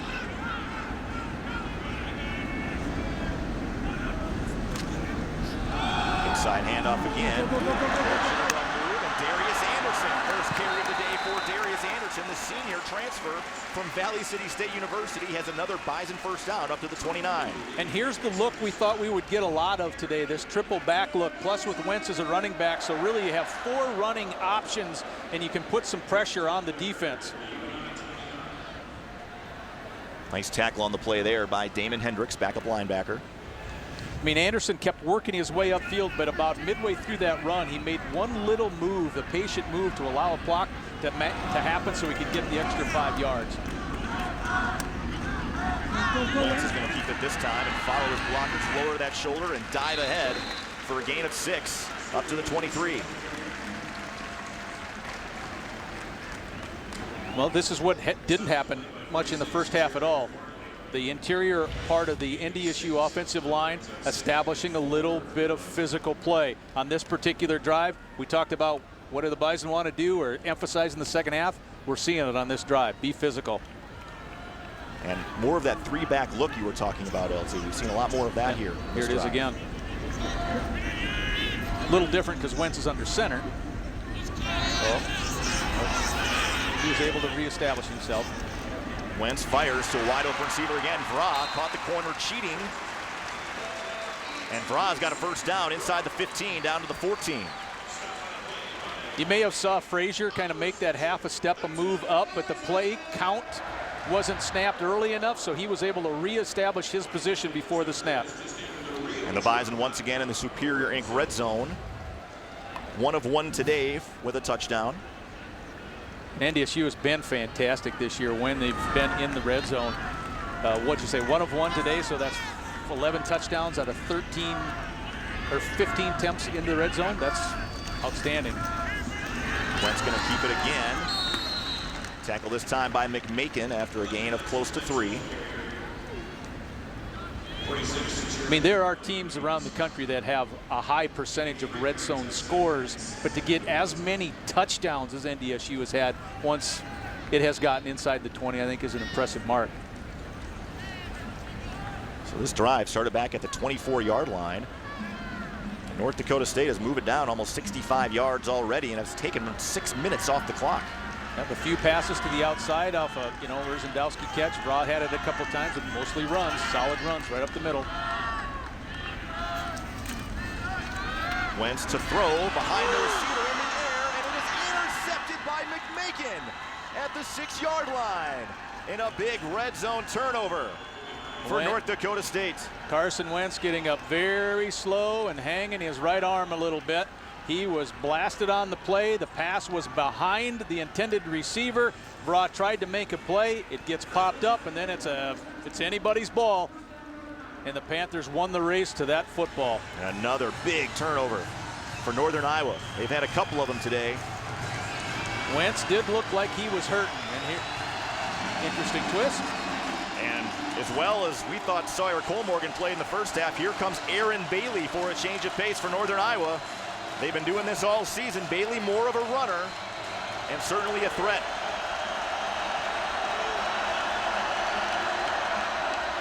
And Bailey will run here.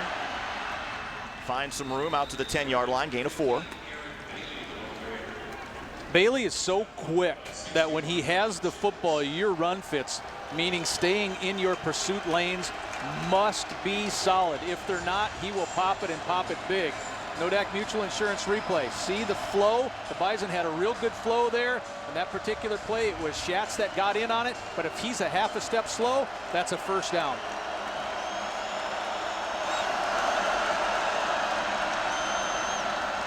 Bailey will keep again, gets away from 2 defenders, and Bailey off to the races. First down, still on his feet. Out of bounds at the 35-yard lines.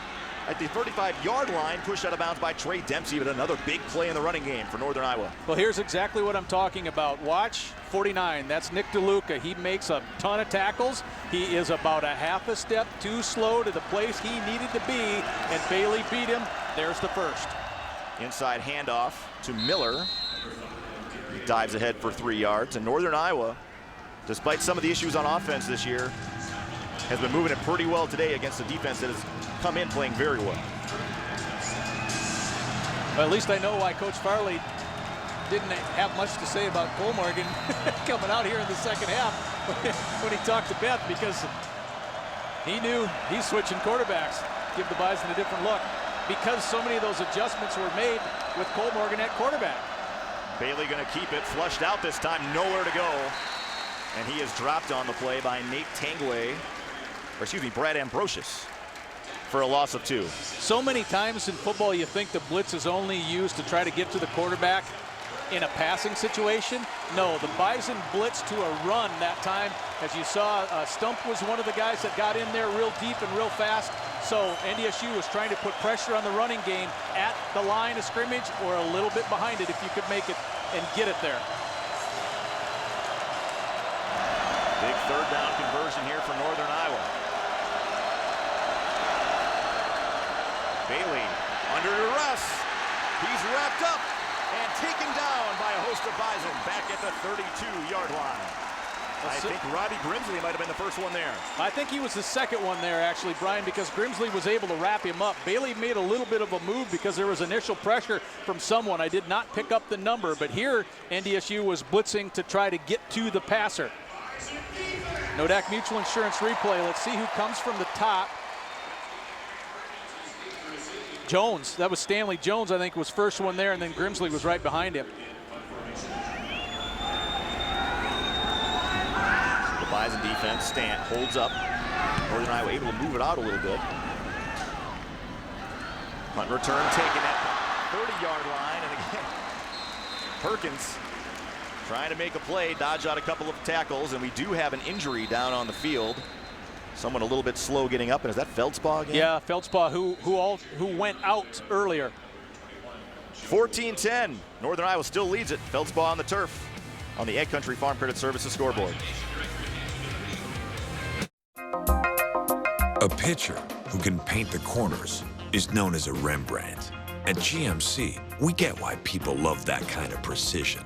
After all, that's exactly what we deliver. This is precision. This is GMC. Now get 1 year of Sirius XM satellite radio and pay no interest for 5 years, plus get $3,000 purchase cash on select Sierra 1500 Crew Cab SLT models in stock the longest. Welcome to the show. How did we become the region's largest independent seed company? By taking a very simple but powerful stand. We will sell no seed that we wouldn't be happy to plant on our own farm. Peterson Farm Seed. Stand tall. Gateway Building Systems offers reliable turnkey construction with in-house crews and project designers, along with quality products like Brock bins and dryers. Brock's easy cleaning tri-core aeration floor offers superior load bearing, and the roof can handle up to 50,000 pounds. Brock bins also feature a one-piece outer door combined with a patented interlocking panel door system on the inside. Call Gateway today, America's #1 Brock dealer.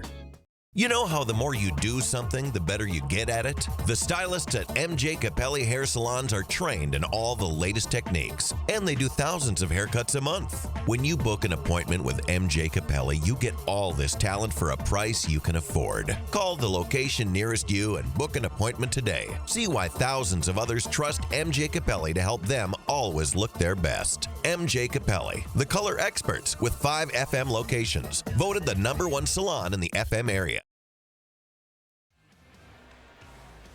Bison with the football. Our North Dakota Soybean Council trivia question.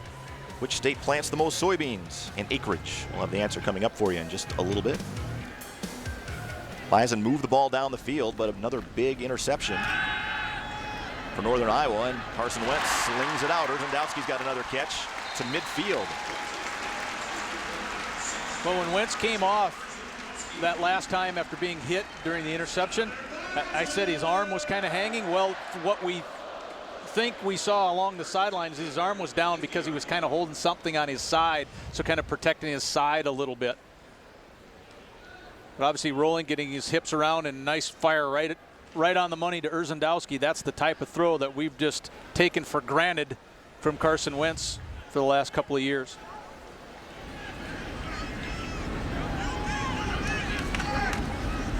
Inside run game again, King Frazier, and again, Northern Iowa there to stuff it up after a gain of 2. DeAndre Hall in there. McMakin another stop.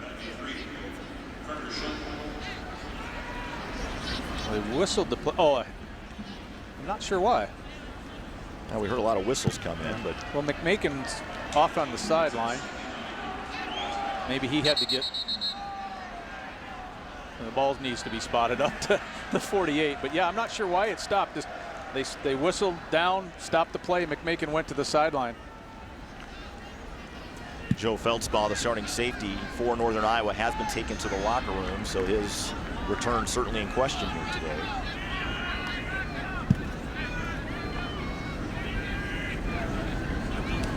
See if the Bison stick on that side.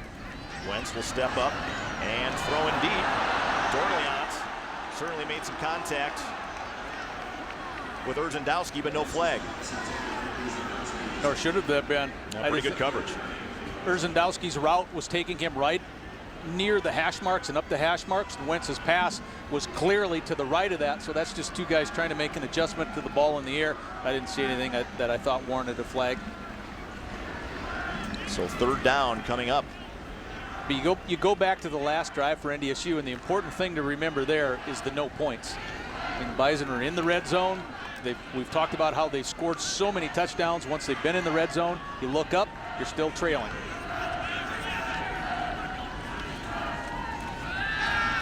Wentz fires. This one is caught. Darius Shepard did not play in the first half. He only has about 75% range of motion because of an AC joint, but got the hands up there to make a big catch on 3rd down. Yeah, Coach Polasek thought if we can get a half a game out of this guy today, that's what they were hoping for.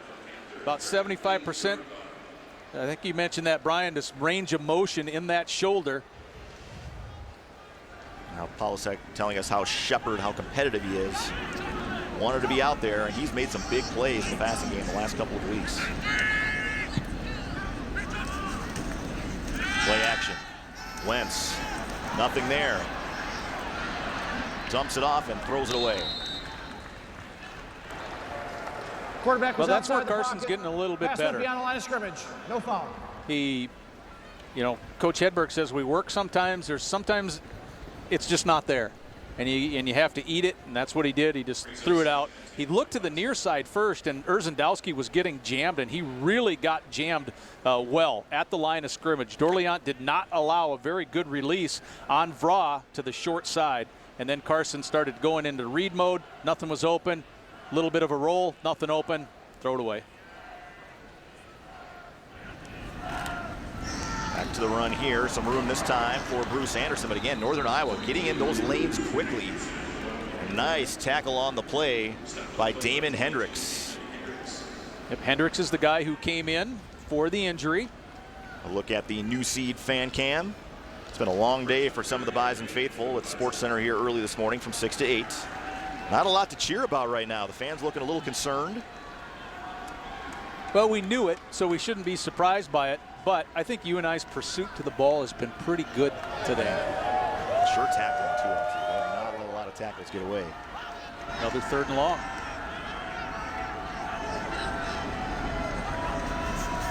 Wentz will throw again.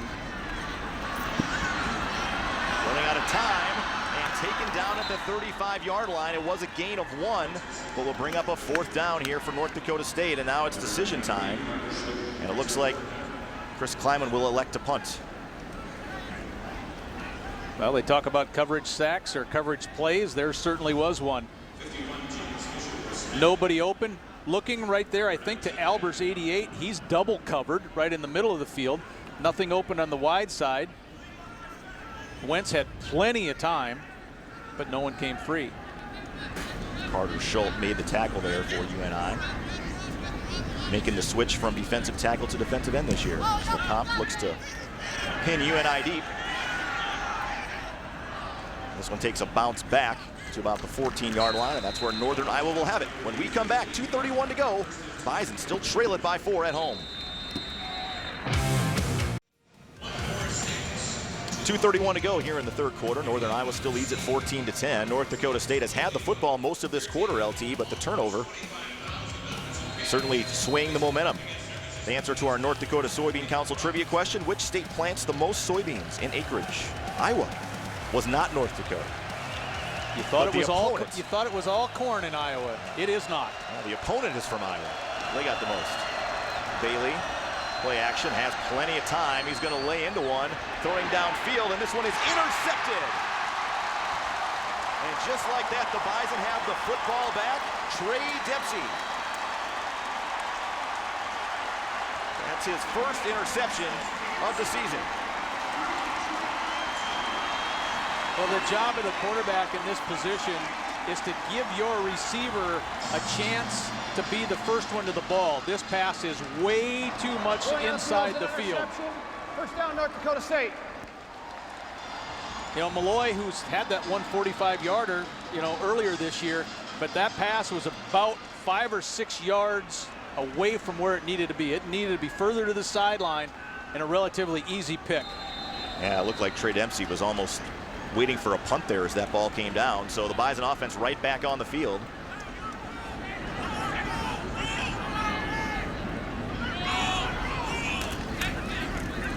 And Wentz is going to run with it. Carson Wentz, following a blocker, dives ahead for 6 yards up to the 48. Farley comes up and he's in pretty decent position right at the line. Watch number 46, right there, and then he misses. You know, Farley's the guy that for UNI needs to make that tackle to make it a 2-yard gain, and Wentz gets by him, stretches it out, and now gets second in, well, where you want to be. Inside handoff to King Frazier. Frazier powers ahead, and he's going to be close to a first down inside UNI territory. Tim Kilfoy, another stop. During the break, Brian, you and I were talking a little bit about time of possession and how it really doesn't seem like it. The Bison have had the ball that much longer. Well, the big plays kind of negate that a little bit. You know, the interceptions or Kilfoy's long run. You know, the Bison had that real nice drive down there before the last one gets popped up in the air and picked. But, you know, it just doesn't seem like, to me anyway, that NDSU has had the ball that much longer. And we're almost at the end of the third here already. It's been a quick quarter. Wentz in an empty set. Has time, fires across the middle. Urzendowski's all alone. Inside the 10, RJ taken down at the 5-yard line by DeAndre Hall. You had a sense it was just a matter of time before Wentz was going to be able to pick on the new guy. And this is what happened. There is no safety back deep over the middle because he is wide to the far side. You don't even see him come into the play. It's Hall who comes back into the play. But the safety number 22 was Hendricks, was sucked so far off to Wentz's left that was an easy pass with no help behind the linebacker. Now under a minute to go here in the third quarter. Bison back inside the 10-yard line as NDSU's back in the Superior Inc. red zone. Wentz, quarterback run. Ryan Powerhead still on his feet, taken down at about the 3-yard line. DeAndre Hall, another tackle. This is a drive, Brian, to me that seems like that one in the second quarter where we were sitting there going, this really kind of has to be a touchdown. I think after not getting points the last time, you're still down by 4. This is that drive that you have a sense has to be a touchdown for NDSU if they get the playoff. Yeah, the game clock is down to 1, and I don't think Wentz is going to get it off. That will be the end of the third quarter.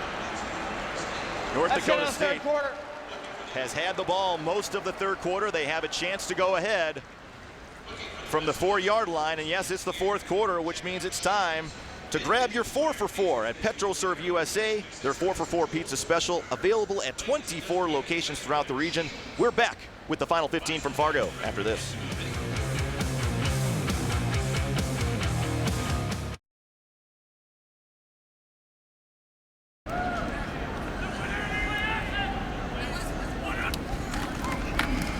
Wentz will keep. Toss it out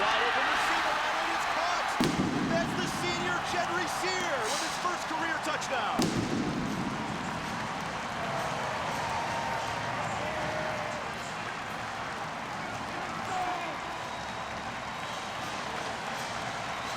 The Bison have the lead. Nodak Mutual Insurance replay. You have to respect and honor the run because the Bison are a physical type of a team. Sears is able to float out in the flat, and then Hendricks was not in position once again. Sear, another former walk-on from right down the road in Glendon, Minnesota. As Peterson has the extra point, and North Dakota State has their first lead of the day with 14-13 left to go in the fourth quarter. Back to the Fargo Dome in a minute.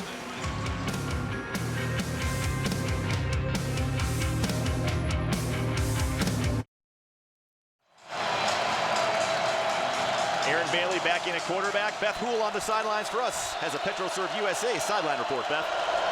Hey guys, that's right. Sawyer Cole Morgan obviously on the sideline right now. He has no pads on, no helmet with him. That's because I'm told he can't pass a concussion test that he took during the halftime here in this game. Right now they're waiting to see how he'll do in further testing, but right now I'm told he cannot pass a concussion test, and that's why he's not on the field in this game right now.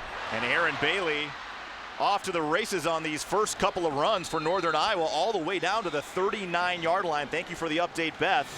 And that would explain why Sawyer Cole Morgan is not in the game and Aaron Bailey is. This is the first time, though, that it's hurry up, it's fast. Some offensive coordinators call it NASCAR or whatever. Snap the ball quick. Bailey to throw this time, God, deep across the middle, wide open receiver, down to the 10-yard line, caught by Fountain once again.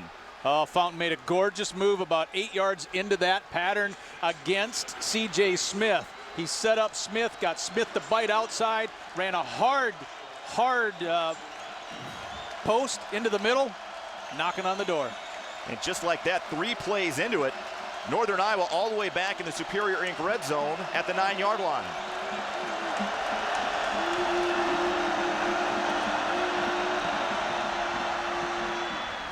Handoff this time. Yeah, Tangway just swallowed ate up him up. by, Darian Miller got the carry there. And G. Tucker also on the tackle. Read option, the handoff. I think C. Tangway and G. Tucker. That Tangway just beat his man in that A gap. Got both hips deep past the center early.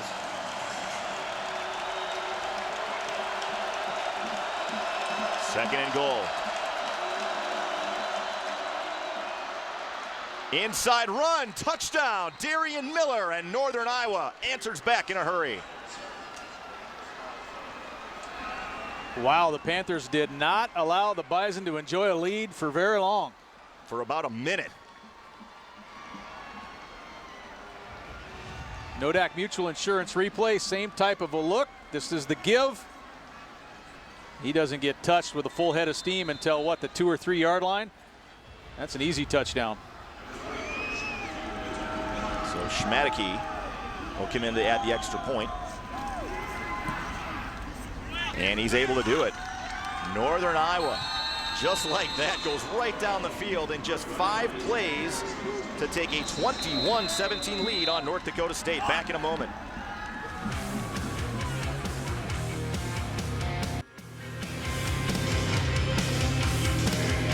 A look at your Bobcat game recap.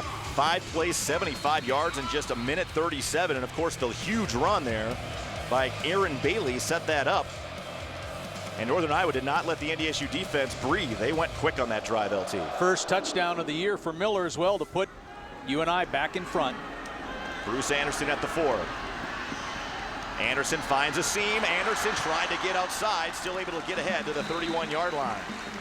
Well, 26-yard line. We saw a glimpse right there in that return on why NDSU loves the potential of this kid. Anderson's with the quick feet, made a couple of really nice moves, one right at the 15.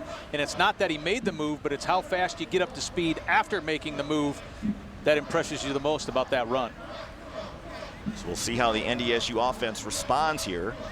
They were just on the field a minute 37 ago. That's how long the scoring drive was for Northern Iowa. Offside. Kicking team number 27. North Dakota State has elected to take the 5-yard penalty and add it to the end of the run.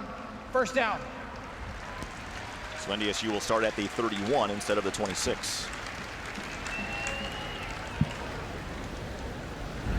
But you go back to Coach Farley, and I guess, you know, we were wondering about his decision to go with Bailey, and we know now why he had to do that.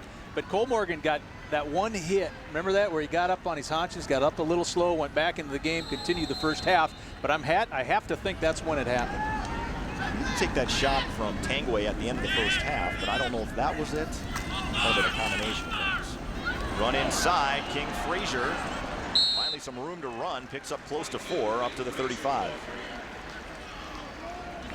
Well, Frazier cut it to his right, ran into a little bit of a tackler right there in Dexter, but it appeared like if he'd have cut left, there might have been a little bit more coming back toward the camera.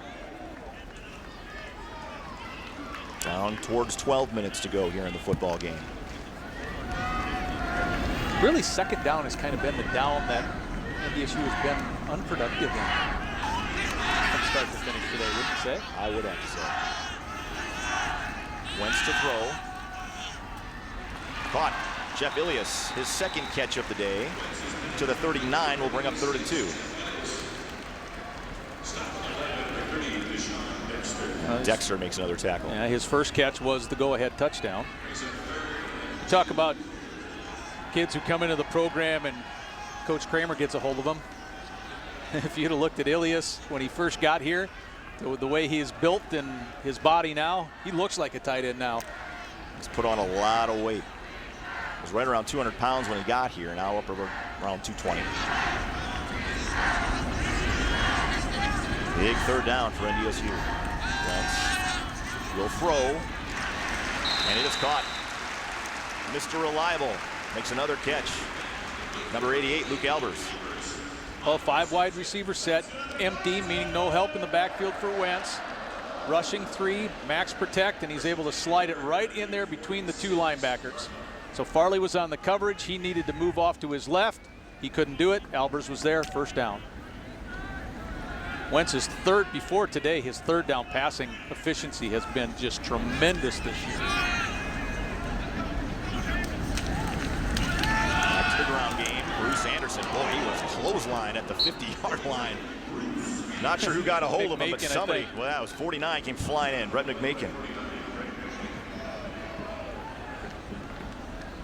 That actually was one of the better surges from the Bison offensive line today. They were moving people. I mean, Schultz was double teamed and on his way backwards, and looked like that thing might have been able to get more than it did.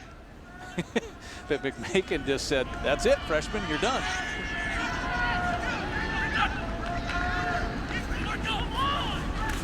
Wentz to throw again.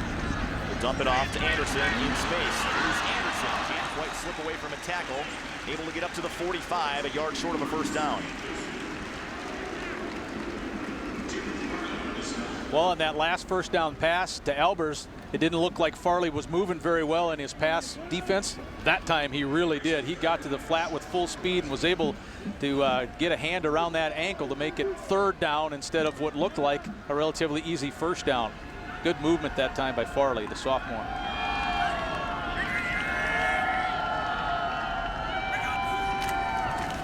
Inside run, King Frazier still churning the legs, still driving, has a first down to the 40. The time of possession starting to pile up in favor of North Dakota State. They've had it 33 minutes already here in the football game. You know, the Bison have been grinding, and Farley's getting up a little bit slow here. But I get the sense anyway, Brian, that one of these plays that have been going for the 4 yards or the 3 yards, it just seems like one of them is going to pop sometime. You know, the Bison have been known to do that over the years, especially in the fourth quarter of games, but it certainly seems like you get a feel like something that looks like 4 is going to go for 44. Farley favoring an ankle there. Trainers are out taking a look at him. This game brought to you in high definition by Parents Lead. Have conversations with children that matter. Log on to parentslead.org.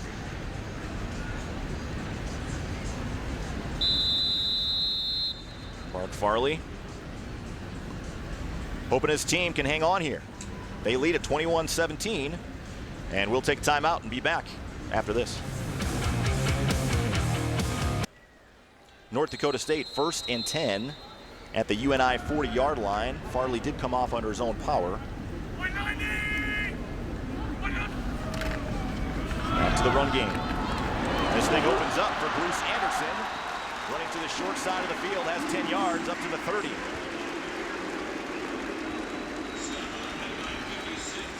Well, you want to set the edge, whether you're the offense or the defense. In this case, watch the lead guy, Bonnet. There's the edge. The feet go out from Hall with a little bit of help. That double team, again, to the short side of the field where the Bison thought they would be able to run so far today. Another first down.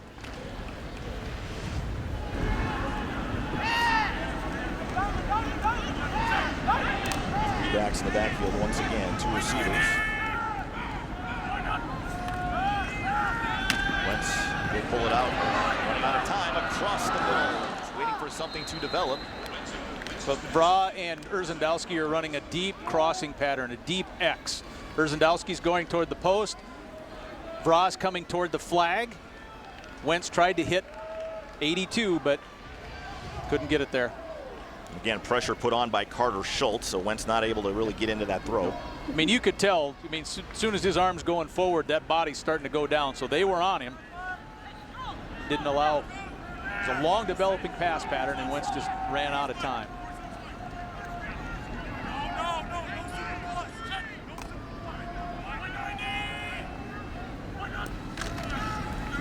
Oof, how about Ronell McNeil making the stop on King Frazier after a loss of 3. I would say he had the right blitz call, huh? Wide open, plays going to the right, so you're not looking for the blitz on the backside, or not really a blitz. I guess McNeil is kind of the defensive end. He just wasn't touched. He blew right past everyone, and Frazier didn't have a chance. Ronell McNeil, senior from St. Louis. 3rd and long here for the Bison. 3rd and 13. Wentz, time, will go to the air, looking deep. He has a receiver. It is good. Touchdown, North Dakota State. Darius Shepard comes through in the clutch, and the Bison have the lead back.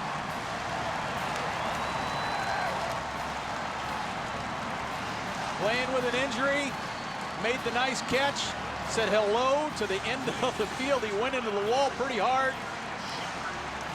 And even if that shoulder hurts right now, it hurts with a smile because that led to 6 points. This is a gorgeous throw deep downfield. Shepard beats the 2 guys. Touchdown. And they're going to take another look, I think, aren't they? No, they're not. Heard the official whistle there. I thought maybe they were going to take another look at the replay, but he certainly got the feet down. And what a clutch play by the redshirt freshman out of Blue Springs, Missouri, to come up with a big catch and perfectly plays football, LT, as you mentioned. Well, we talked about Wentz not having time to step into the throw. He did that time. Got nice arch underneath it. No doubt that's a catch. And ridden into the boards, I guess, if this was a hockey game. But, boy, you can tell that shoulder's hurting. He's got an AC joint that is just barking constantly. He's able to get into the game in the second half and make an impact play. Great Missouri Valley Conference football matchup here today. North Dakota State, Northern Iowa. Brian Shaw, Lee Timmerman with you. Beth Hool's on the sidelines. And it's everything I think we hoped it would be, LT. Both teams really trading punches here throughout the entire game. Yeah, coming in, you always want to really see a good game. And to be honest with you, I thought NDSU was going to be able to have a physical advantage today and maybe establish that early in the game. That didn't happen. The reason it didn't happen is because UNI had played so well in that first half. And once that happened, we knew we were in for a good second half. I mean, what, 97 seconds for the last touchdown from UNI and a really nice running plays, and then NDSU has the answer right back and the 3-point lead. Everything, I guess, like you said, Brian, we expect when these two teams play. You said at the top of the show, LT, Northern Iowa was going to need 28 points to win. To have a chance to win. Right. Yep. This one drawn out. Good special teams coverage at the 16-yard line. A host of Bison in there, including Levi Jordheim, a redshirt freshman walk-on from Dickinson.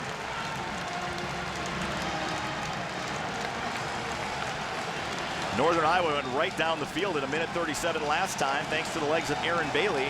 We'll see what UNI does here. Backed up to their own 16-yard line. Well, from the perspective of the fans in this building, this is, I think, an important defensive possession for NDSU. But Bailey made it look oh so easy the last time on that last drive. Lame in the motion man. Bailey will keep it again. And Bailey's off to the races. Aaron Bailey down the sidelines. Inside the 20, he stays in bounds, and just like that, Northern Iowa answers again. 83 yards for a touchdown. 83 yards for the touchdown because of number 85.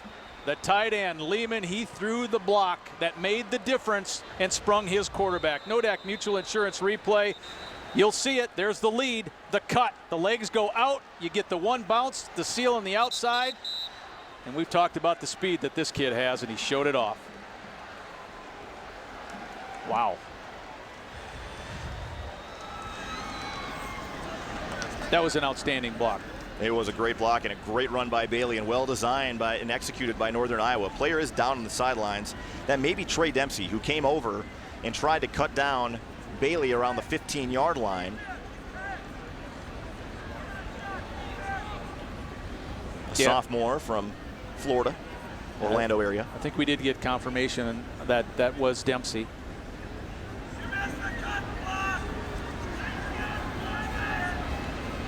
Boy, Northern Iowa has not had the football a lot in this half, LT, but when they've had it, they have made things happen, especially here in the fourth quarter. Well, I was listening back at Coach Farley talking about Bailey earlier this year. It was after one of the games. Actually, I think it was the second game of the year. And he said that, you know, Bailey just doesn't look like he's moving because of how smooth he is. We just saw Exhibit A.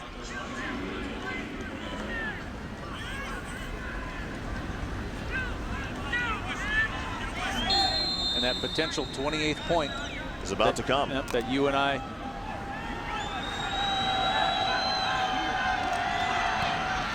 That was the mark I thought the Panthers needed to get to have a chance to win, and they're there. Schmadeke adds the extra point, and Northern Iowa on one play, 83 yards, grabs the lead back. Just the start of the second quarter, Western Illinois leads South Dakota 13. Let's take a look at our North Dakota Soybean Council trivia question. What famous inventor used soybeans to develop a plastic used for car frames in 1935? Henry Ford. It's about the only one we know, pretty good right? guess, isn't it? Yeah, 1935, you got to figure. So North Dakota State, the offense has been off the field for about a minute, not even. Well, coming into this game, just to kind of give you an idea of how explosive that the Panthers have been, their biggest play from scrimmage was a 45-yard touchdown pass to Malloy. Well, the 67-yard touchdown pass from Kilmorgan was the longest play of the year, and now we just witnessed the play that broke that one as the longest play of the year.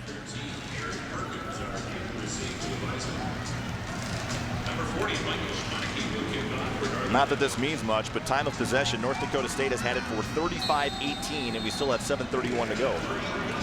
But it's crazy about athletics, and which makes it so much fun to watch them, is how great that the Bison felt about themselves and the fans felt about them after getting the go-ahead touchdown, and now how down you feel one play later.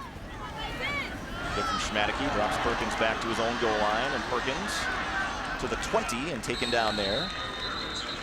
Nice open field tackle there for UNI's backup linebacker, D'Angelo Jennings.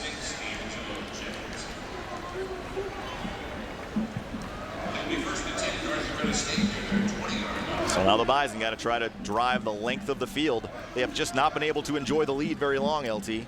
No, and haven't had the joy of the long play, the big explosive play yet on the offensive side, who last drive I kept saying I think it might be coming from one of these runs that might look like 4 and go for 40 or 50, but yeah, the Bison have had to grind it. They've had to earn those points. And NDSU, remember, gave away some points with some turnovers early in this game too. Wentz will keep it. Fires.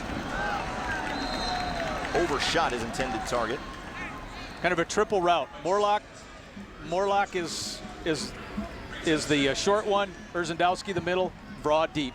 What famous inventor used soybeans to develop a plastic used for car frames in 1935? The answer is Henry Ford. LT, you are almost 2 for 2. We'll say 1.5 for 2. 1.5 for 2, yeah. 2nd and 10 coming up here for North Dakota State.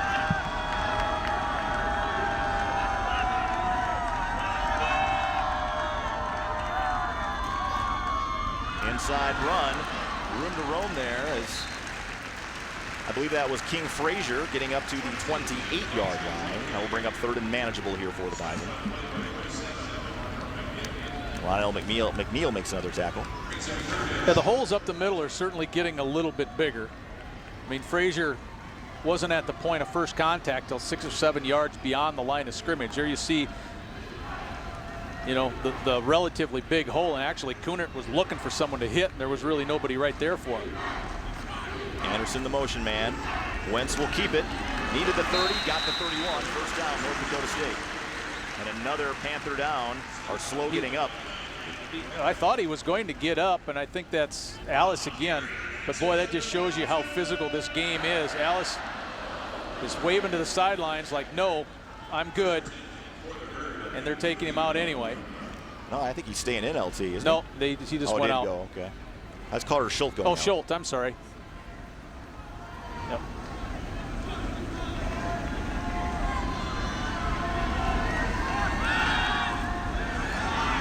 This ball dropped in the flat, and it is caught right in front of McKinton Dorleant to Zach Fra for a gain of 5.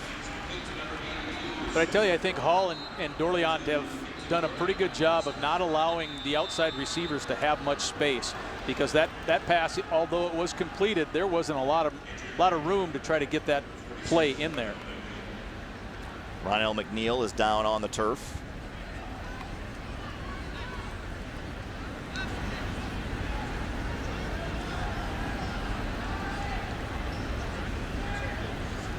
You know, I don't think it's, I hope it's not anything serious, but that defense has been beat up a little bit here in the second half. Let's take a look at the new seed fan cam. Bison faithful hoping their offense can finish this thing off. 6 minutes to go exactly in the football game. Wow, that is quite the outfit. Is it Halloween already? Must be getting close. Apparently not, but.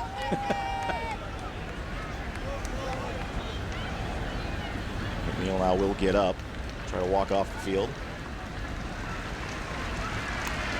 He'll make it, but he's walking slow.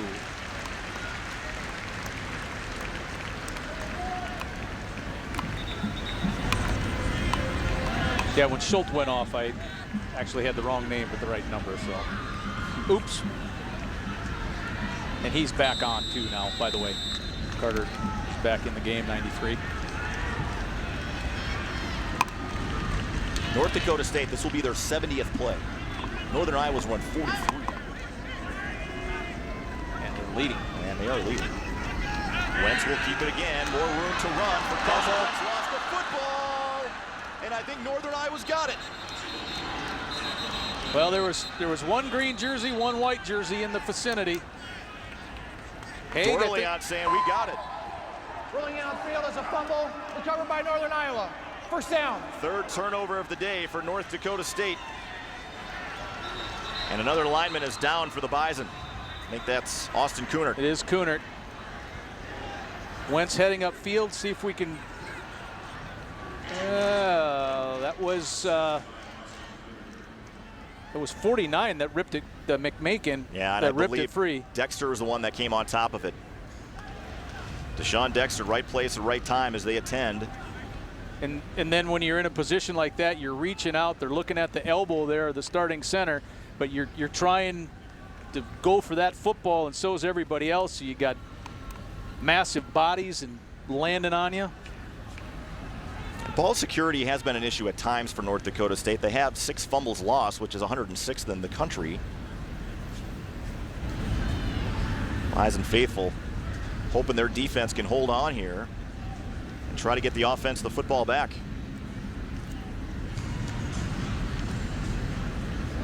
Northern Iowa is certainly humming offensively the last couple of possessions. Boy. You see Coach Riley going out to help, or not help, but to go look and see how his starting center is on this particular play. Certainly is a lot of people looking forward for pheasant season, so we've seen the pheasants out there and the dogs on the little Shields logos. North Dakota State, a 25-game home winning streak in jeopardy here with 5.5 to go. Well, and remember the team that ended the long 33-game winning streak, which happened last year in the Uni Dome.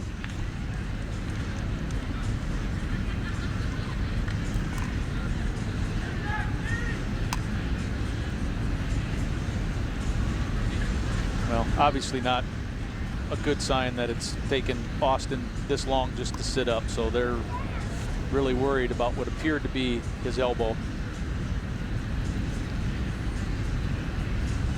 And the Bison have a redshirt freshman Christian triplet that is backing up Kunert at center. Now if they'll makeshift things around, we'll have to see, but at least he is up on his feet and walking off under his own power. But again, that arm doesn't look to be in too good a shape. Now, Austin had not played the center position until spring football. So he made the transition into that spot, such an important spot on the offensive side. But now it's the Bison defense's turn to try to find an answer for Bailey. The first couple of possessions of the second half, UNI really didn't move the football all that well. But boy, the last couple, they have found something in the quarterback run game. We'll see if North Dakota State can adjust.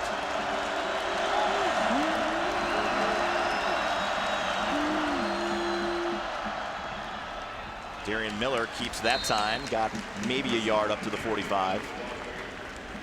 Well, it wasn't the most clean handoff in the world. Bailey was hanging in there as long as possible, trying to make his read as long as possible. And finally, I think Miller just maybe made the decision for him. I'm going to take it and see what I can get.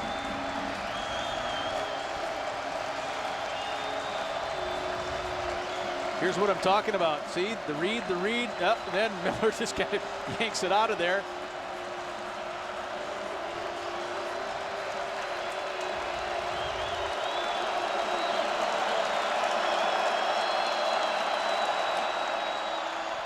Run again for Bailey. This time swallowed up after a gain of 5. Will bring up 3rd and 5. Well, I think it's real important for Grimsley on that play to make sure that Bailey doesn't take it outside and bounce this thing. He turned it back in. The runner was down by contact, 3rd down. They wondered if how and when the ball came out. Yeah, he's down. He's down. Yeah, Menard says, hey, look at me, I have the ball, but he was down. Big 3rd down here for Northern Iowa. Just 2 of 8 today. Of course, when you have the lead, you dictate the tempo. Remember that UNI went real fast, and that was successful. Now the play clock's all the way down to 5. They get the snap off. Timeout. And timeout by Northern Iowa at the last second. Prior to the snap, timeout Northern Iowa. That's their first charge timeout of the half. It'll be a 30-second charge timeout. Down to almost 4 minutes left in the game here. As Northern Iowa, if they can pick up a 3rd down here, can chew up a couple more minutes. Well, yeah, the Bison want to turn this back over to the offense, no doubt about it, but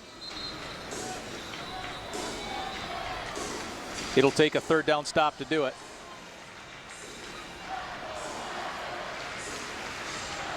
Taking a look at the Bobcats game recap. UNI 8.9 yards per play, and of course a lot of those have just been the long runs. And of course the long passing play to Fountain as well. UNI up to 254 yards rushing. Both teams at 387 total.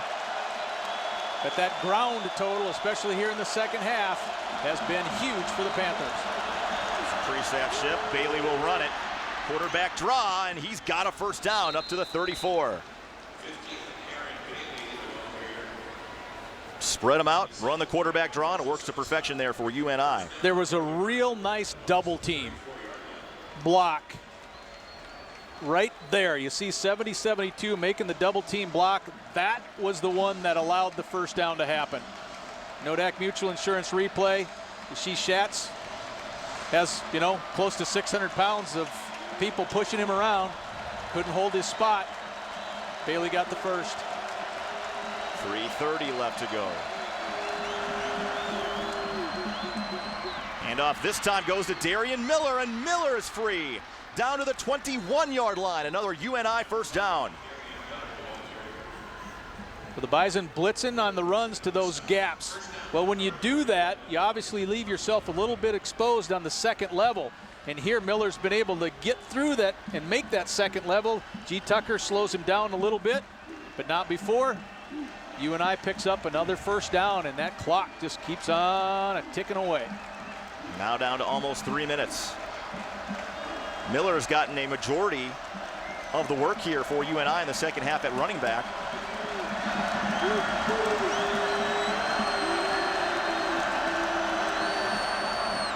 Bailey will keep it again. This time, not much. DeLuca with the tackle after a gain of 2. Coach Kleiman with the timeout. And you want first guy to slow him down, second guy to try to get the ball out. First guy, timeout, DeLuca. North Dakota State. And he's trying to get the ball out. Timeout of the half. Will the game clock operator please reset the game clock to 2 minutes, 44 seconds, please. 2:44. Bison defense have to make their stand now, LT. Thank you. Oh, no question about it. Every play is another half minute if it's an if it's a play that doesn't result in points or something like that. Obviously, that's not what NDSU wants at this stage of the game.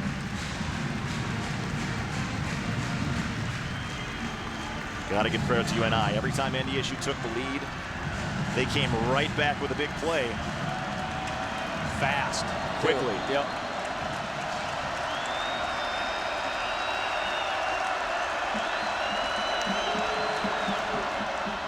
Bailey will keep it again. Still on his feet now, taken down on the backside by Greg Menard after a loss of 2, and third down coming up. Chris Kleiman will take another timeout. North Dakota State. That's their second charge timeout of the half.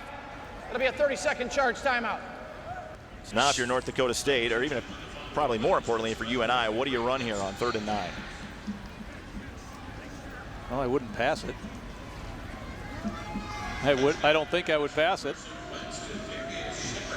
But Schatz was the first guy there, and he got the help on that particular tackle. But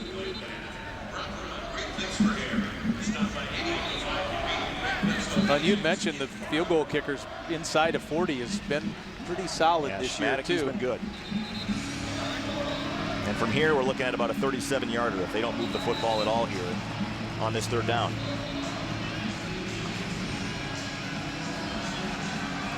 Well, I think if you're UNI, I say you got to run it and force Coach Kleiman to either use his last time out or wait another half a minute until you kick it if NDSU holds. UNI spreading things out again. Handoff this time, nowhere as it goes to Miller. And the Bison will lose their last time out with 2:34 to go, and Mark Farley will likely bring on Schmadecky here to try to add to the lead and make it a 7-point lead. That's their 3rd and final charge timeout of the half. It'll be a 30-second charge timeout.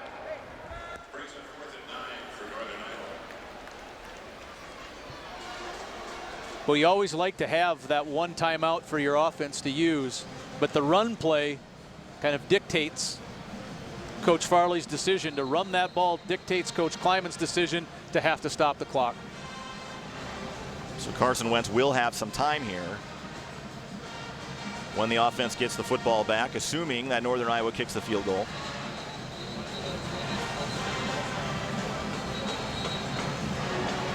Well, and then according to the way Kunert looked, assuming a new center.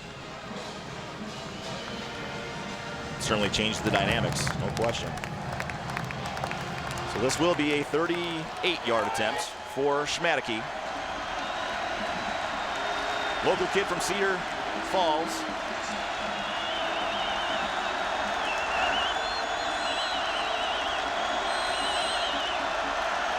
Snap down, hold, Schmadeke missed, wide left.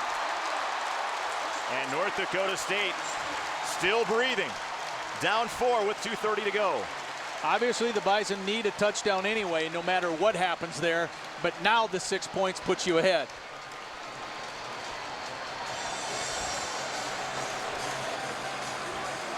Schmadeke pretty reliable. See Ronell McNeil, the defensive end, saying, "We got this for you."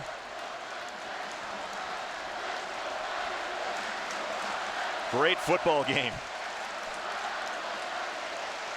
Two very strong programs historically. A lot of tradition. And it all comes down to this. As the crowd quiets down.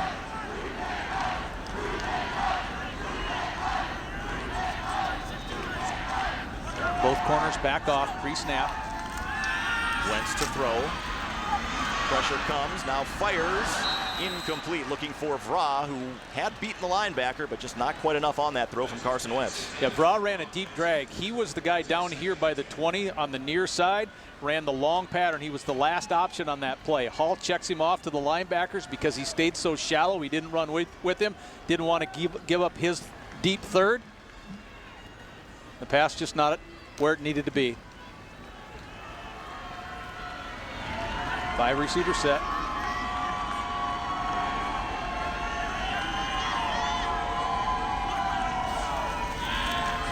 Pressure coming on Wentz again. Downfield, open receiver at the sideline is caught. Nice job by Wentz keeping his eyes downfield, and he finds Urzendowski for a first down. Flag. But a flag comes in, and this might be against North Dakota State, so hold everything.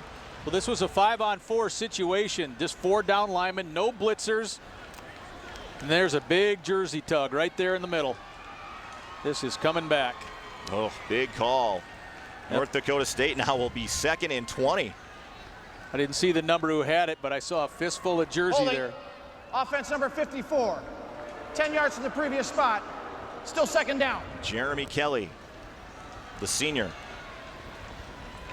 All the way back to the 10. Things getting tough for the Bison. Obviously 4 down territory at this point. There is a sling on Austin Kuhner's arm. No shoulder pads. He is obviously done for the day. Wentz to throw again. Fires downfield, wide open receiver, but he could not find R.J. Urzendowski. 3rd and 20 coming up.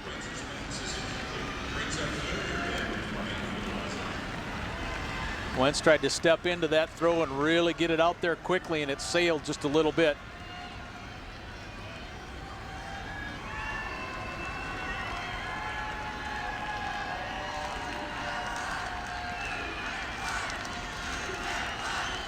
Actually, I think Zemer's in at center right now. Zemer did start a couple of games earlier this season. Rushing 4 again. Wentz, strong throw. Urzendowski makes the catch at the 23-yard line. Will bring up a manageable 4th and 7, but the clock is running now under 2 minutes.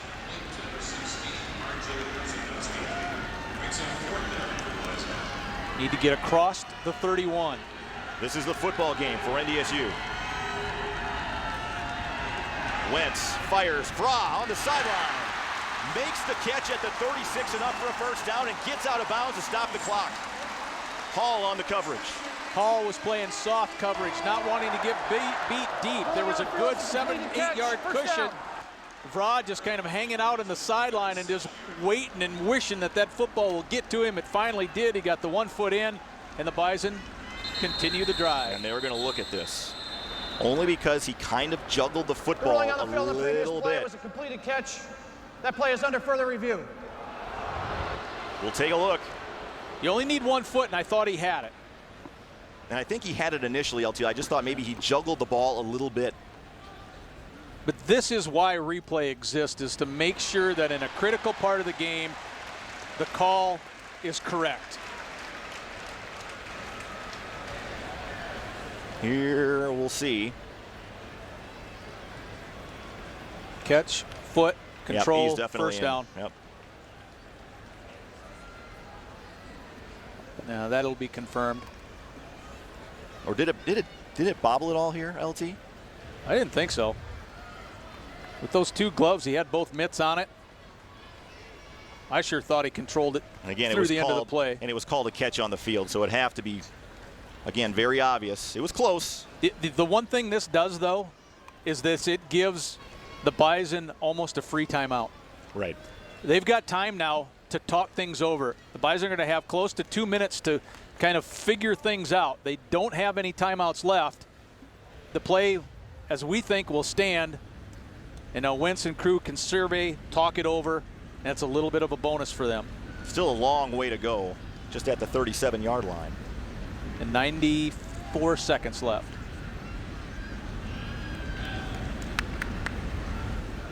Well, that was a long throw by Wentz across the field. After further review, the ruling on the field is confirmed. First down, North Dakota State. Game clock will start on a snap. So NDSU a fresh set of downs after having a 3rd and 20 back at their own 10-yard line. But Dorleant and Hall have not given the wide guys, again, a lot of room early in this game. This is a point of the field now where they're really playing soft corners, and that's where Wentz has gone with a couple of these passes. Pressure again from UNI, and Wentz goes down. Incomplete. Hit at right as he threw it. Ilas, I think 90, was that? Nope, that was Schultz again. 93. Quarterback was hit from behind. Momentum went forward, releasing the ball. Incomplete pass. Those front four have been getting pretty good pressure. They really have.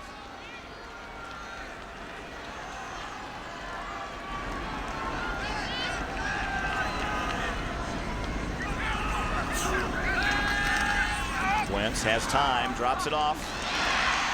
Clock continuing to run as Morlock picks up 7 yards to the 44. That's the thing. The tackle was made. Morlock went down. You know he wanted to try to get to the out of bounds to stop the clock. He couldn't get close to it. Across the middle, open receiver is caught and dropped. Andrew Bonnet had it and then lost it at the 27-yard line. And it'll bring up 4th and 3. I think it was Kilfoy that came in to make the hit to take the ball away. Kilfoy, the guy who had the interception, the big interception earlier in this game, playing the deep safety position. Check out 24. Ball is out of there.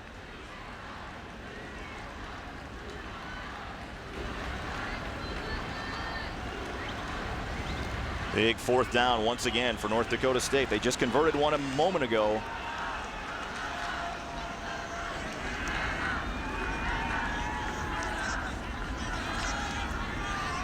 Wide open receiver. Urzendowski inside the 35 down to the 34-yard line. Well designed and executed by North Dakota State. Shepard ran it like an almost looked like a drag. That took Dorleant, sucked him up. Remember I was saying that they were playing soft on the corner? Well, this time he bit on the shallow route that allows Urzendowski to get outside. Kilfoy can't get there from his safety position early enough. Huge fourth down throw. And it stops the clock out of bounds with 59 seconds left.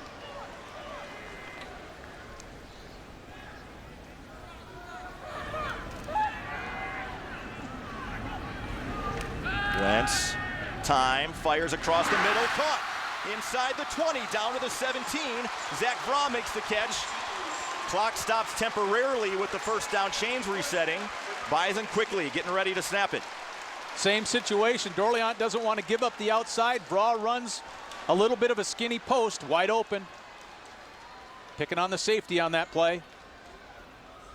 Wentz, as Northern Iowa brings pressure, fade pattern again for Shepard. Got it! He got it! Touchdown, Bison! Whoa!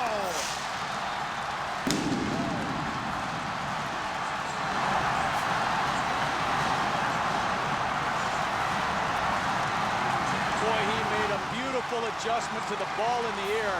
Again, this is a kid that's playing on a shoulder that's barely 75%. Watch him spin, get both shoulders squared to the ball, gave himself the ultimate chance to make a play on it, and he did. At almost the peak when it was coming down. He beat the defenders to the ball. Awesome catch. Boy, I tell you what, Darius Shepard, for a redshirt freshman, has shown some big-time guts today.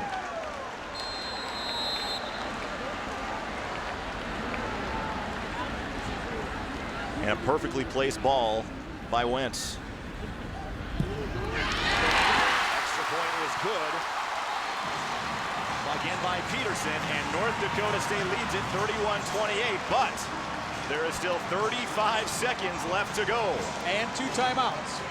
So there will be some plays, but yeah, Wentz throws it up here. Nodak Mutual Insurance replay. I love the adjustment to the ball, and he just fights him, outfights him for it.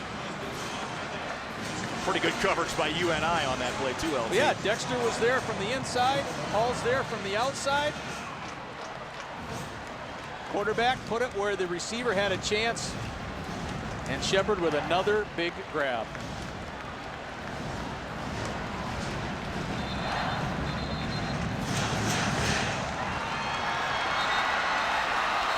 Reminds you a little bit of 2 years ago, similar situation. That time it was Brock Jensen leading the team down the field, and Sam Ojuri scoring a touchdown late to win it. How many kickoff returns has UNI had today? I don't think they've had, or they had just the one. They've had the one up to the 14. Because LeCompte has done a real good job of keeping this thing deep. But again, we've seen the explosiveness of Northern Iowa today. Big chunks of yardage, so don't count them out just yet.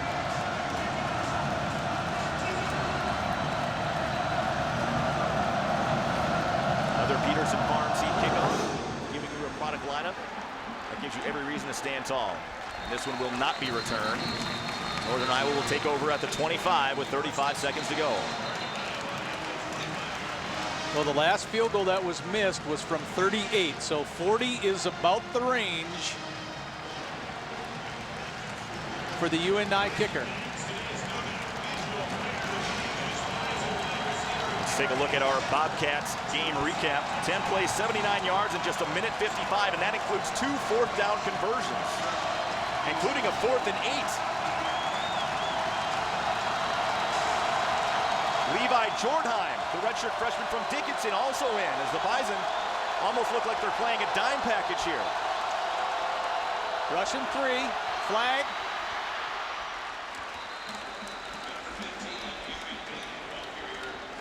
The flag came right away. And I think it's offsides on NDSU. Menard maybe jumped just a half second early. And that was important to stop the clock. Gives your offense plenty of time here to get the play in, get the play call, get what you want without having to use one of those 2 remaining timeouts. Offside. Defense number 94. The penalty is declined. Second down. Excuse me, that was Stanley Jones that was called for the offsides, not Greg Menard.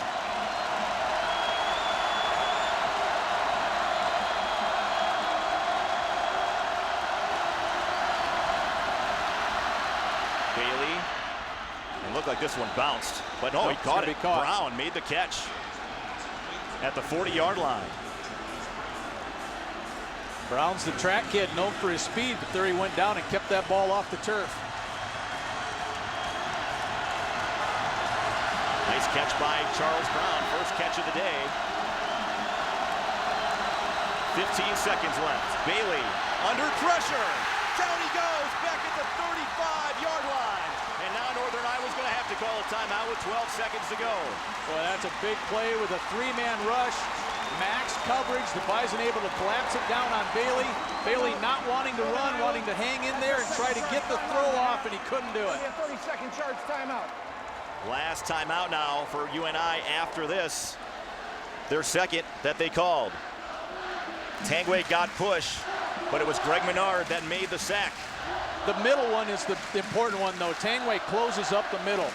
Another thing that the defense that the Bison have in right now, as you mentioned, rushing three, you have Jordan in there, kind of a dime situation, is you always have safety help over Fountain now. He's their #1 receiver, so there's always a deep safety behind him to help out Smith, who's been on him trying to jam him as well. I think that's an important thing to point out for that Bison defense.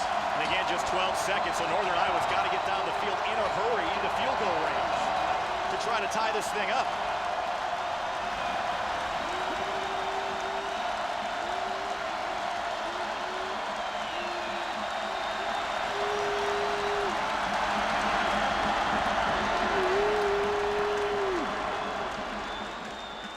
The official talking to the linesman.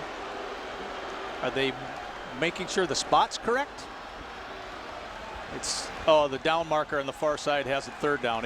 Yeah, it's second down. It is second down. Second and 15. That was the question. The down marker was wrong. It is second down. The Fargo Dome crowd has come to life. Bison bringing pressure. This one is caught, and a lateral on a little hook and ladder as Brown is taken out of bounds with 4 seconds left. So now Northern Iowa, their only option, unless you can get to the 35 in 3 seconds, is to throw a Hail Mary. Tough decision here as Fountain made the initial catch.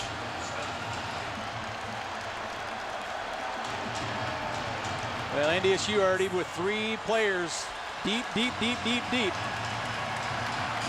4 seconds in the 35, that's not going to do it. You're going to try to go for it, and there's no reason to keep this last timeout in your pocket.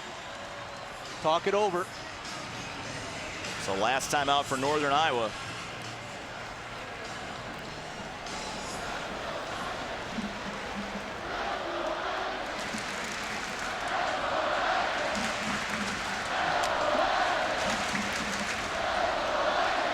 So Chris Kleiman trying to talk to his guy, saying, fellas, we got to guard that goal line.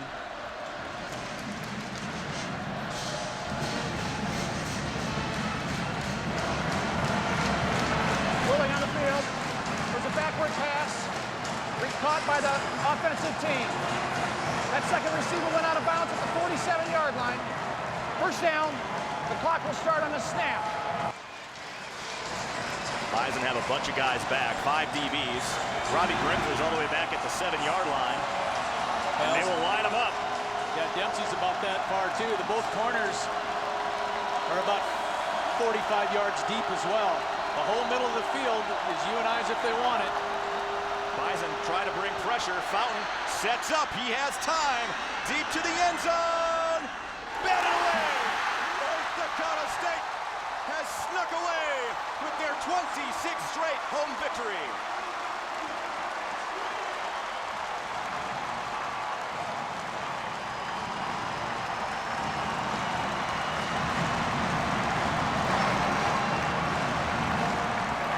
What a fun game with the wild twists and turns that happened, especially in the second half. Both teams scoring quickly.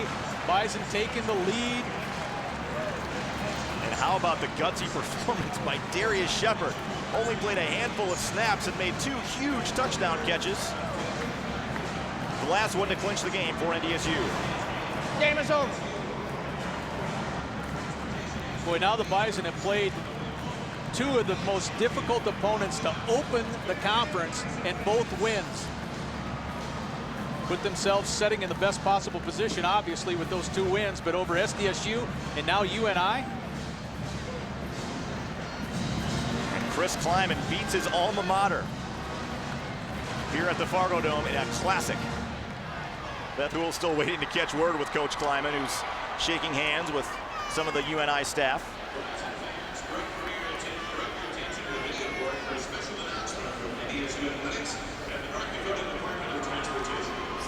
Obviously a huge win. Chris now coming over to tech to Beth Houle. And she has head coach Chris Kleiman. Guys.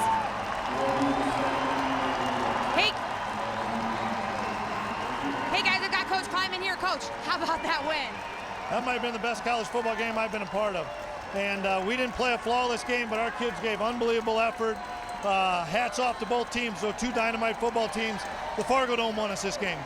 Your guys stuck with it all the way to the end. Defense with that stop at the very end. Carson Wentz leading that charge. How about him? Not only Carson Wentz, but Darius Shepard got a bum shoulder, made 2 unbelievable catches. He's a trooper.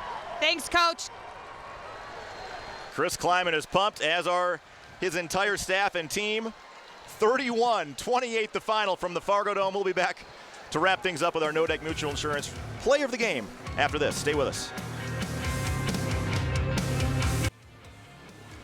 Welcome back to the Fargo Dome. Our American Family Insurance hit of the game comes on that last drive for North Dakota State, and it was a big sack. Greg Menard on a 3-man pressure got there, made the play, and got it done. So American Family Insurance, Ken Kraft Agency, hit of the game. Well, he certainly got some help from Tangway up the middle, and then Menard comes in slicing off to your left right there. Here's a better look at it.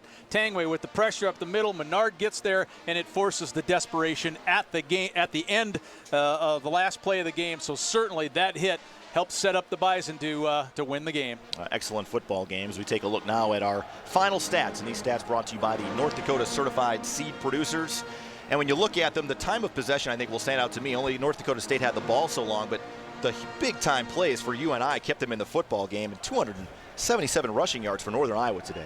Yeah, huge. And the Bison really, you got to remember, they controlled the third quarter. 150 yards of offense in the third quarter for NDSU, and then the offensive explosion happened. So yeah, those last stats and that time of possession, we kind of saw it starting to wear on the defense and some of those players for the Panthers getting up a little bit slow and going off the field.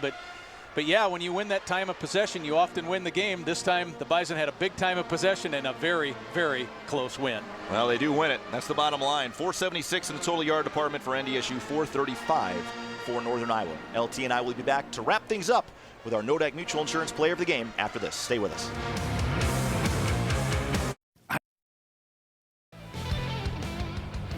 31-28 your final on the Ag Country Farm Credit Services scoreboard, and our No Deck Mutual Insurance Player of the Game goes to Darius Shepard. Playing hurt, nowhere near 100%, came up with 2 huge fourth quarter catches for touchdown, LT. And the second one is obviously the play of the game too as well. He gets squared around, makes the touchdown grab. Shepard with 3 catches in the game. Brian, you mentioned those 2 touchdowns. That one was the game winner. That was awesome catch over one of the best cornerbacks that NDSU is going to face, with also some linebacker help. Wentz puts it in a position for Shepard to make the catch, but I like the fact he gets squared around and he owned that ball. He wanted it and he got it. Take a look at the upcoming schedule for North Dakota State. We'll be right back here next Saturday as South Dakota comes to town. The Yotes still looking for their first conference win, and that's one of these games that Joe Glenn hoping that his team can make a statement next week, but it's going to be tough after what just happened here today. I don't think it'll be quite this exciting. If it is, everyone is in for a treat. Parting thoughts, LT, after a game like this. We don't get to see them very often, but they're sure a lot of fun. No, and one of the things too is we kind of compound on the fact that something we already know, and that is you don't want to give Carson Wentz too much time. The Panthers scored. They scored quickly. They got the lead. They missed the field goal. Wentz, with no timeouts, made a couple of fourth down plays, got his team in a position to win, and then won it with that pass and Shepard's catch. So yeah, Carson Wentz proves once again that he's the man. He's the man. He gets it done today. 4 touchdown passes for Carson Wentz, flat out getting it done. And North Dakota State stays undefeated in conference play at 2-0 in the Valley, 4-1 overall. Thank you so much for joining us on this telecast of Bison football here on NBC North Dakota Sports and on KVLY. It's been a lot of fun. For Lee Timmerman, Beth Hool, our entire NBC North Dakota Sports crew, I'm Brian Shawn saying so long from the Fargo Dome. 31-28 is your final today.